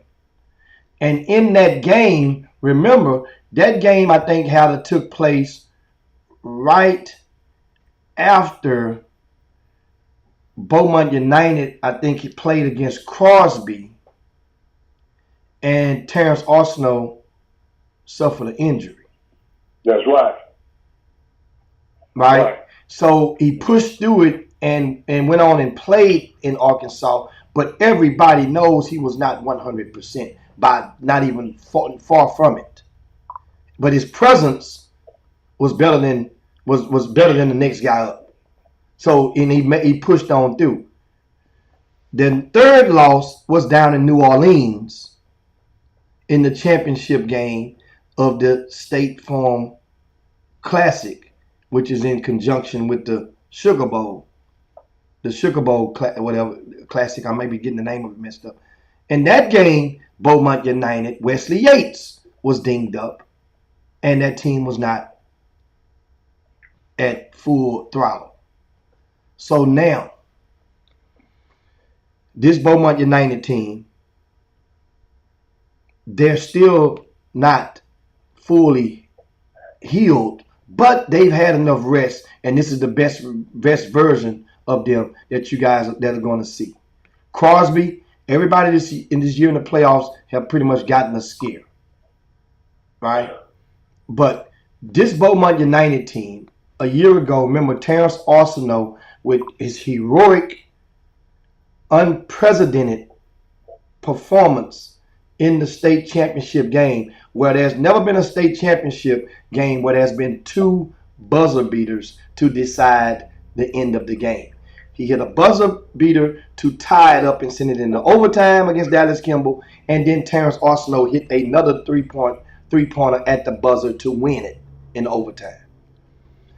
Dallas Kimball has vowed they wanted one thing, and they've been focused on it one thing in the midst. Well, it's a couple of things, but getting back to state and getting a state championship. But in order to do that, indirectly, you got to go through Beaumont United. So what did the UIL do? They didn't do Dallas Kimball any favors. They basically gave, well, I'm going to say they did. They did. You know what? They probably did. They did you a favor. They gave you exactly what you claimed that you wanted. You claimed that you wanted Beaumont United. Friday night at 7 p.m., Dallas Kimball versus Beaumont United. Dallas Kimball, Nick Smith has done a super job with this bunch because they've had a lot of turmoil, and we're going to talk about a team with turmoil in just a moment. But I'll give props to Nick Smith. I've been knowing him a long while, and that's the thing about relationships. A lot of coaches out there, a whole lot of them, I've ate at their dinner table or in their backyard, or they've ate at mine. You follow me? Relationships. That's what I'm saying. Nick Smith, DFW, I probably ate at his dinner table more times than most people from Dallas, unless they're part of his program. Hell, at one time, me and Nick Smith, I had access to his house. I didn't know where the key was. Hide the key for me. That's the relationship. Some of you guys have no idea. And guess what? I've never had Dallas Kimball to ever play in none of my events. You know why? You know why? Because I simply didn't ask. But I know do you think if that man left his key for me to go to his house? I'm not talking about one time. I'm talking about several times. One time he wasn't even in town. Hicks, I'm going to be out of town. He had a condo downtown. You can stay there. And back in those days, economics was good. That saved me money for my hotel. Cool. So shout out, Nick is always my brother. Dallas Kimball, you guys know I'm really, really close with those in that Dallas Kimball family because of the relationship that I had for years with the Dallas Showtime and Irvin Big E Davis, who passed away last fall. This Dallas Kimball story is I hope somebody has been documenting this season with them, because this can definitely be a Netflix show. It could definitely be a Netflix show. And if some of that stuff I see on Netflix, some of that garbage, this could be a hell of a show if somebody had been documenting. All the mixtape people out there, if somebody's had been documenting, I know somebody's documenting Duncanville. They have their own built-in media person. I hope Dallas Kimball does, because this story, it's hard how to root against the story. Yes, I want Beaumont United to win again. Yes, for the greater Houston, for the story, Wesley Yates, Traylon Porsche, Terrence Arsenault, and the rest of the guys, Coach David Green, Coach Fontenot. Hell, Miss Fontenot, she like assistant coach with that program. I want them to win. But understand something. Big E, this guy is one of the few people that would actually sit behind the bench in recent years, even though you didn't even work at the school. I'm going to go in further, say he might be the only grassroots coach that was not an employee of the school and was still permitted to sit on the floor behind the bench each of the past two times that Dallas Kimball was at state. Maybe 3 times. That's how important he was to them. If they win this thing, and then of course, Ontario Morris, he's selected as a McDonald's All-American. He played with the Dallas Showtime. Big E is looking down on this young man, smiling ear to ear. So you talking about, understand that it's close to finishing a dream season that's dedicated to Irvin Big E Davis. Big E's brother, Chris Davis, called me the other day. That team, Dallas Showtime, they will open up this season, this grassroots season, at the Spring Icebreaker, which would be held March the 18th through the 20th. Dallas Showtime coming down there with about 6 teams, rolling, coming to kick some butt. But this season is in memory of Irvin Big E Davis. So once again, guys, I wouldn't, if Beaumont United don't win that game, I just want to see, I hope it's a good game. I hope Beaumont United win, but if they don't, I might even shed tears of joy for Dallas Kimball, knowing that they're going to have snot slung everywhere if they win, thinking about Big E and what it means for Irvin Big E Davis. You know? So ditto for Duncanville. I'm rooting for Atascocita. You got to realize, two of our kids graduated from Atascocita. Isaiah and Jessica. Right?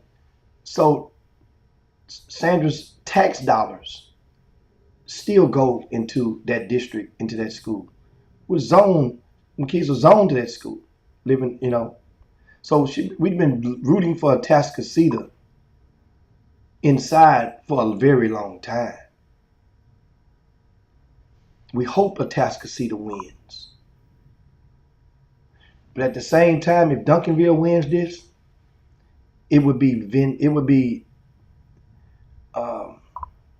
vindicating,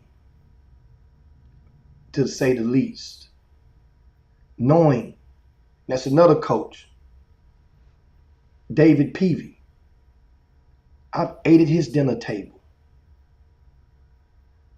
slept in his house before.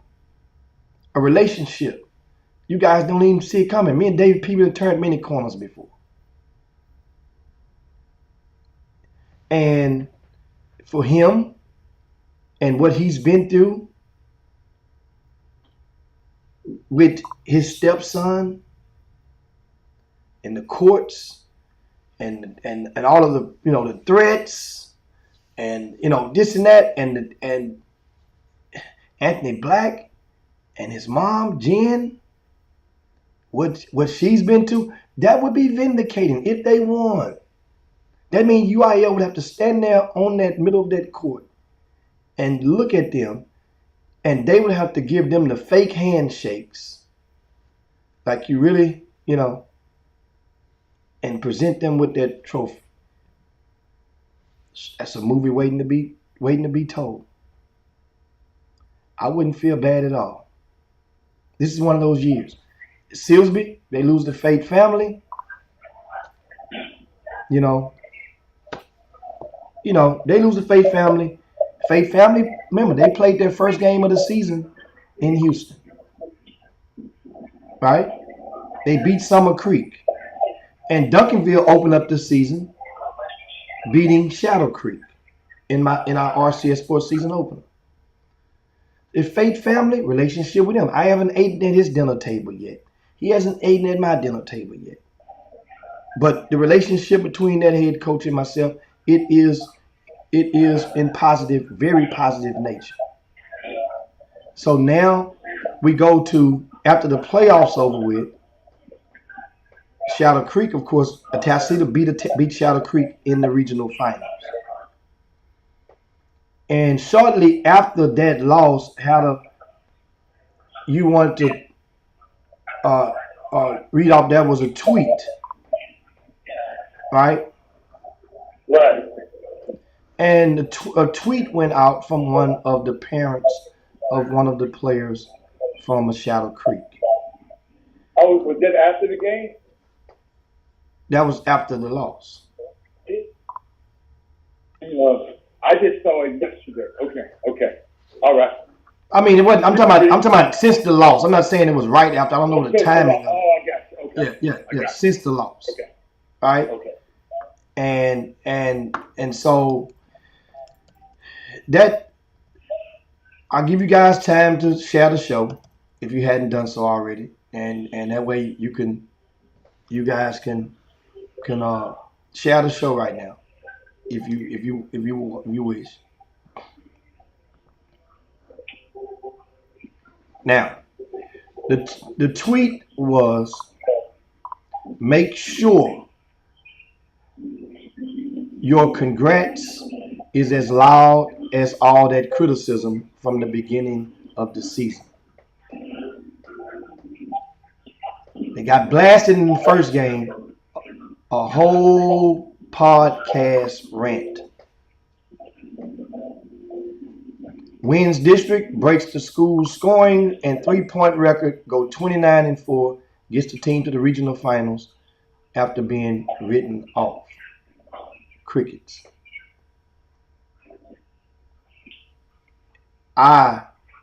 Hit dogs holler. So I holler in respectful fashion. On Twitter, I responded. That's not. I'm gonna read you my response. That is not a fair statement. And I asked, how many of those podcasts are still active? Your team, meaning Shadow Creek, via addition or subtraction, was not the same team from the season opener. And in all fairness, neither is Duncanville.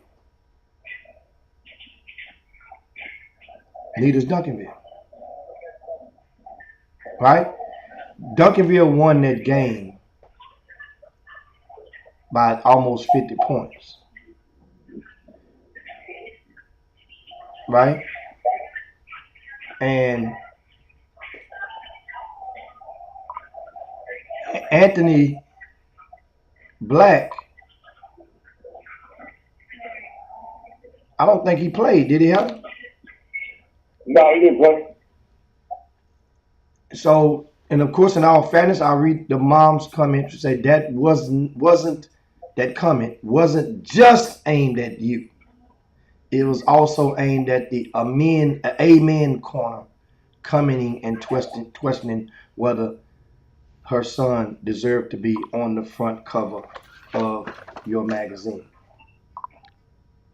All right. Like I said, when it all comes out in the wash, make sure the congratulations is as loud as the criticism. That's what's fair. And of course, the young man's father, he replied as well and says, I think what she is saying is that team and players got criticized after the opener for bad play. And then when the team and the kid turned it around, nothing was said about that. It can't always be negative. Now, this is the last topic that we'll deal with today. And of course, we'll talk 3A playoffs on tomorrow. Hitchcock, shout out to y'all. I'm coming. We're getting y'all's tomorrow. And we're going to talk more about these matchups on tomorrow as well. But let's give you guys a chance to share the show. If you hadn't done so already, you guys can go share the show. And Jimmy, I got a question. Mm-hmm. When people are always talking about fair, I don't think it was fair.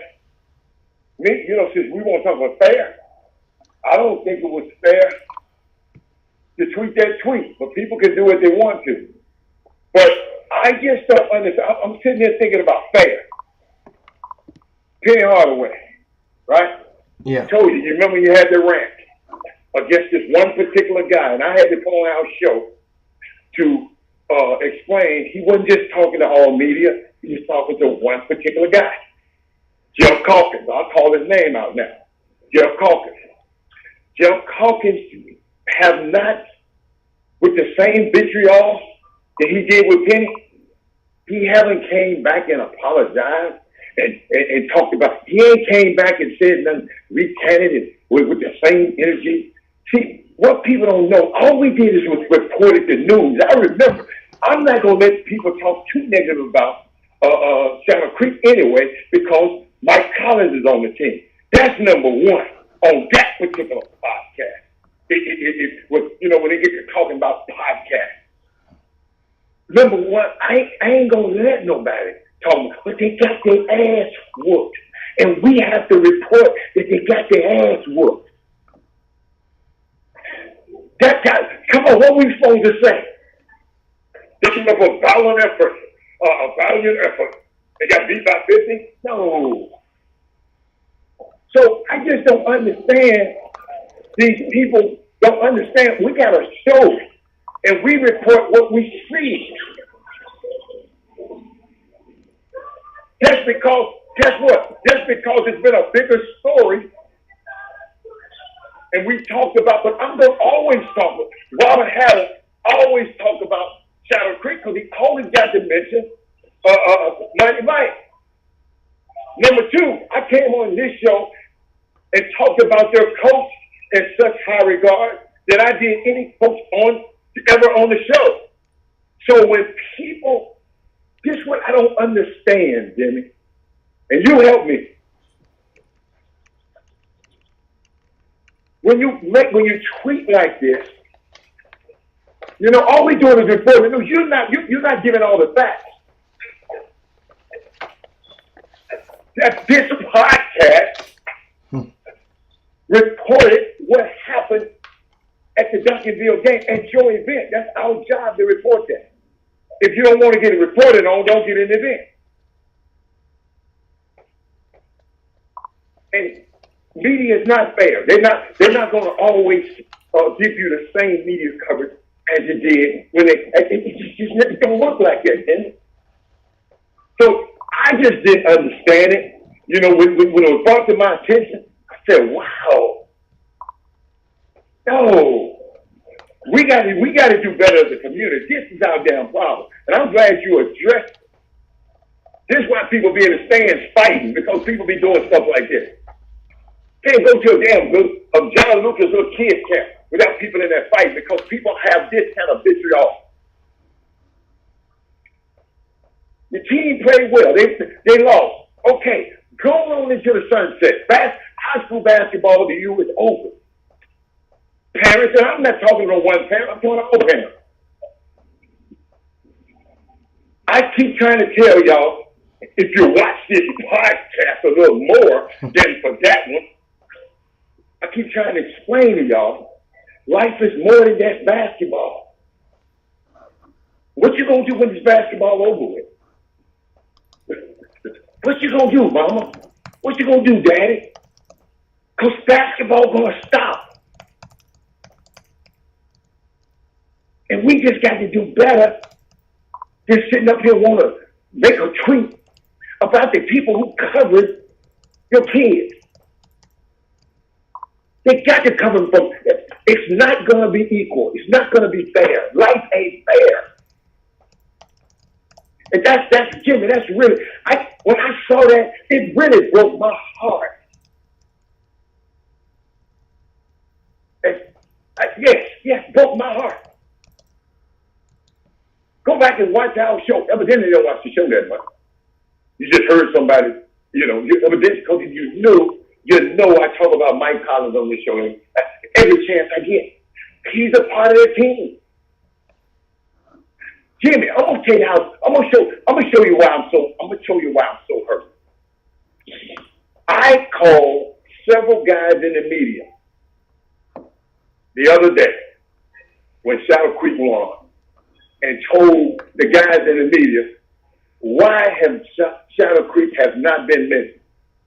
I'm out of town. I don't know what they done. I have to call Mike Collins' mom to find out what's going on. I even addressed the media in Houston. That's why I'm kind of, if you're hearing something, yes, I'm hurt. When we do all we can, Jimmy, and this kind of stuff happens. But I don't mind. I'm a big boy. I can take it. But no, man, I know we got to do better than that. So now you can comment. Because I don't walk into this mall, and I don't want all the sound to be in the background. I know for a fact that this season, you guys have heard the Shadow Creek mentioned on the Chop Shop in positive light many of times.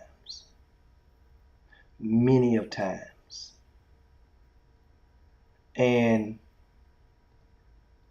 sometimes I think that a lot of people, not only do you not give credit when it's due, but of all schools, Shadow Creek should be appreciative for not what we've said, but what we have not said on the Chop Shop. Wow. See, I don't even like to go there. But wow. That's all I can say. Keep going. And meaning by that is, sure, lots of teams out there have turmoil, have peaks and valleys, trials and tribulations of sort.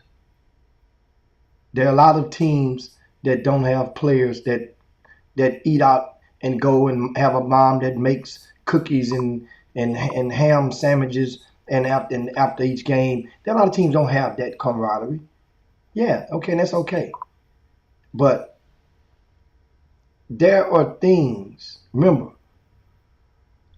and in my tweet I mentioned that this Shadow Creek team is not the same team via addition or subtraction than it was when they lost to Duncanville. I say almost 50. Actually, it was 50. It was 51 points, 89-38. That was the final of that game. That team deserved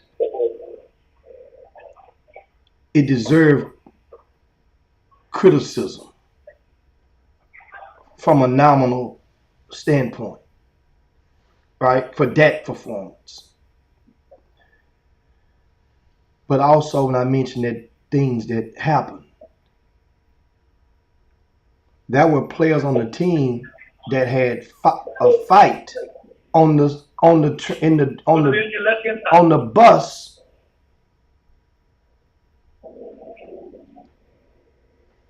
either before or after the first game of the season. I didn't mention that. Did y'all think I didn't know that you had a player that had multiple fights at school this year that was a starter in that lineup? Had fights with teammates? Caused one set of parents directly to move their kid away because a parent felt that if his son stayed there and then if this young man keeps getting into it with his son, and the program is according to allegedly is not protecting their son in the fashion, then that daddy felt he would end up in handcuffs. So you solve your problem moving your kid away. And this was a starter. This wasn't the 10th guy on the bench. It was a starter. That's why I mentioned not the same. We didn't go and rub that. That's negative. But it's news. If you're a star, then anything that comes your way is news. So indirectly,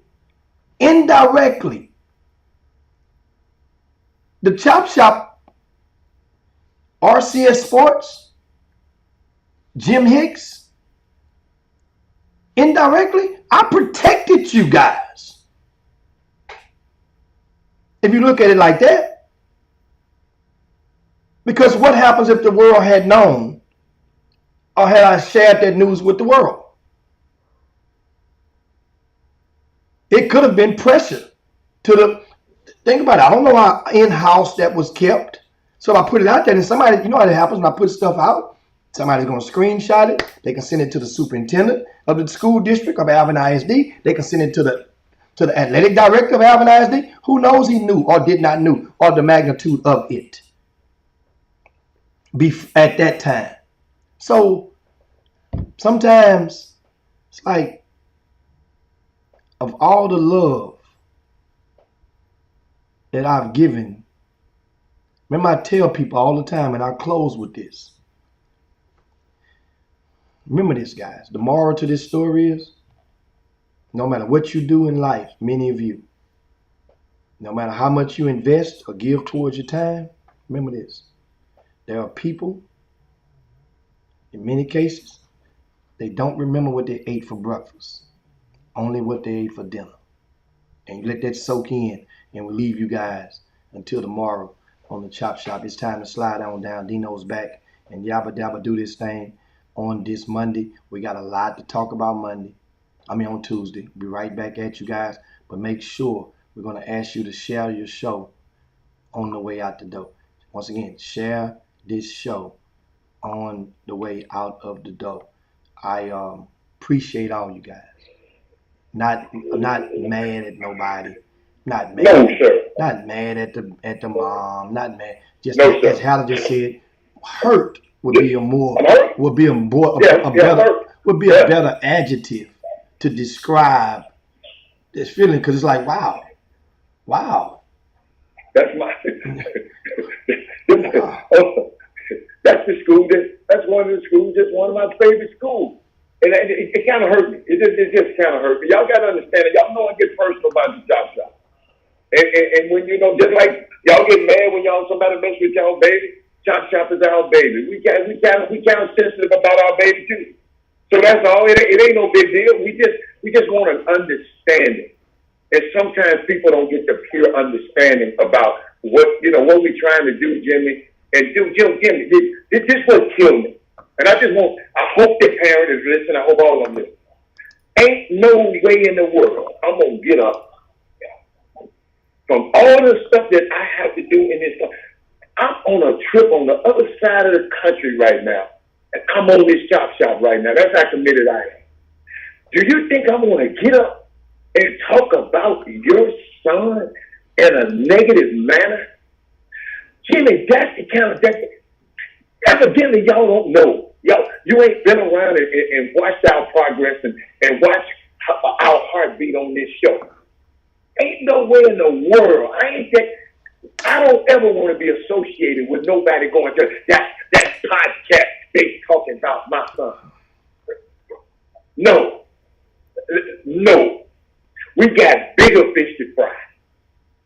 All we doing is just, this what people want. Jimmy, to whom much is given, much is required. My son was on the cover of a magazine. I know it's going to be certain things that are going to happen. That's why I don't understand it. The little stuff that Westbrook whining, him and his wife whining about. Dude, these people gonna talk about you. I saw the other night, just perfect example. You know Stephen A. Smith be on your boy for every single game. What's the boy name? LeBron James. Mm-hmm. LeBron James came and dapped him up at the game. Say, dude, I know you got a job to do. I got a job to do. We got a job to do over here, mama and daddy. Ain't nobody trying to hurt your kids. I just don't want that to be resonated nowhere. When all we ever did is try to help your kids. Jimmy, that's the part that made me hurt. They can say what you want, but don't set it and spread that and put it on Twitter.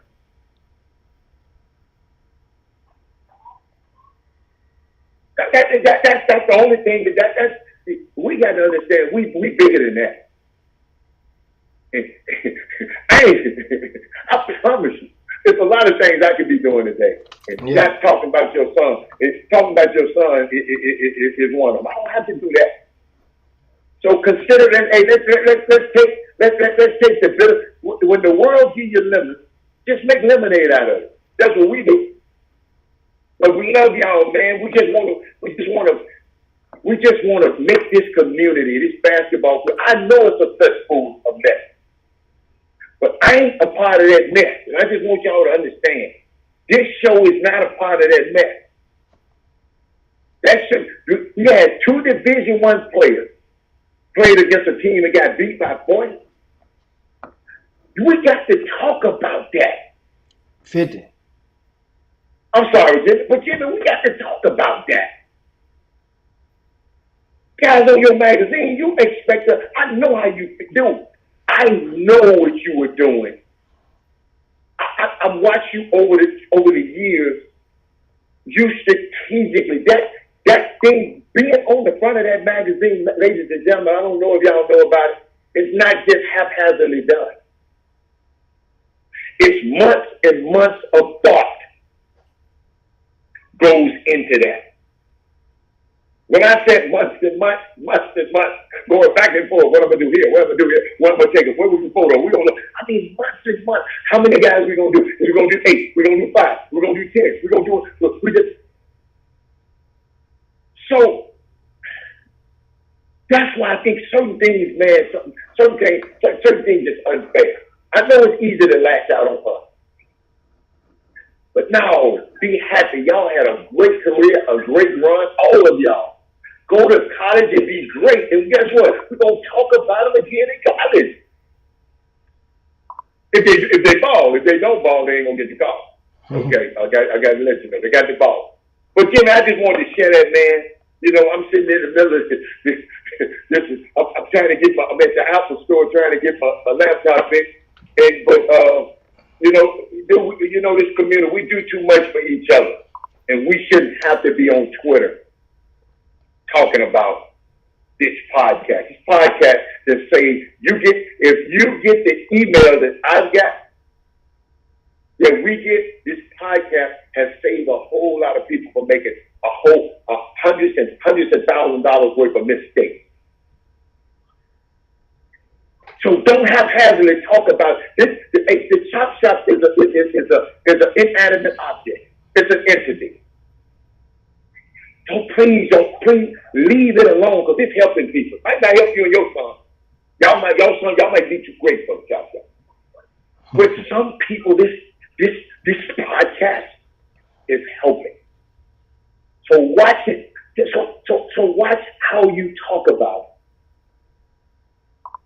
That's all. But Jimmy, get us out of here, baby. Yeah. We're gonna get on up out of here on that note. And once again, guys, thanks for tuning into the Chop Shop. I see Goree Allen joined us, and Olga Fuentes is back with us. Kerry Miller. We talked about Atascocita earlier, and you can go back and watch today's show and see what we talked about. We're gonna talk tomorrow. We'll get into the Crosby.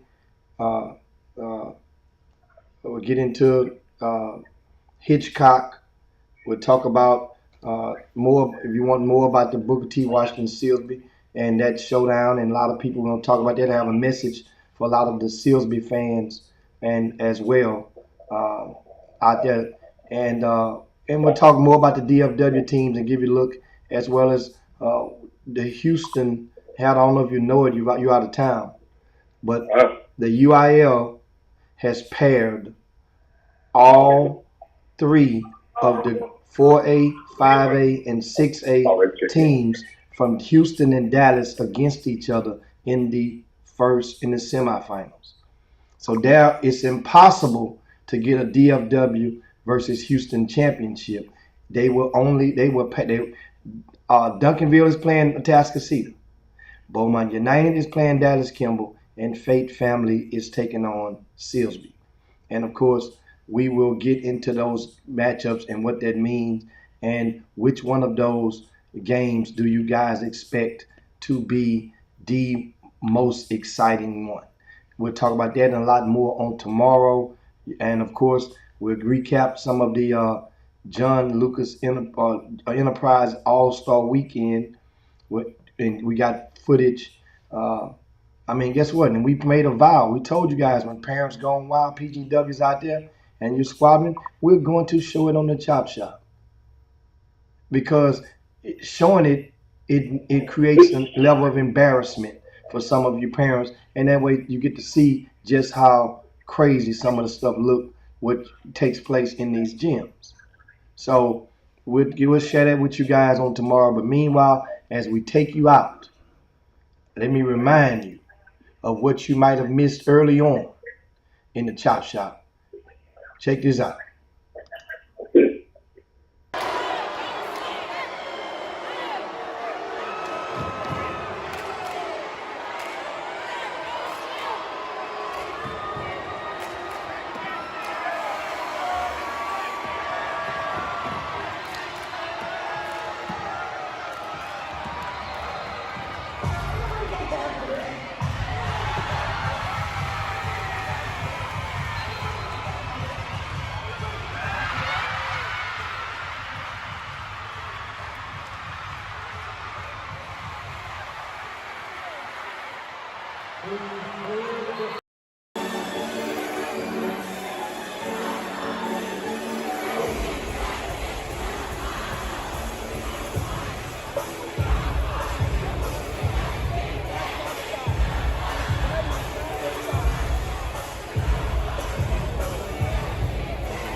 Jim Hicks,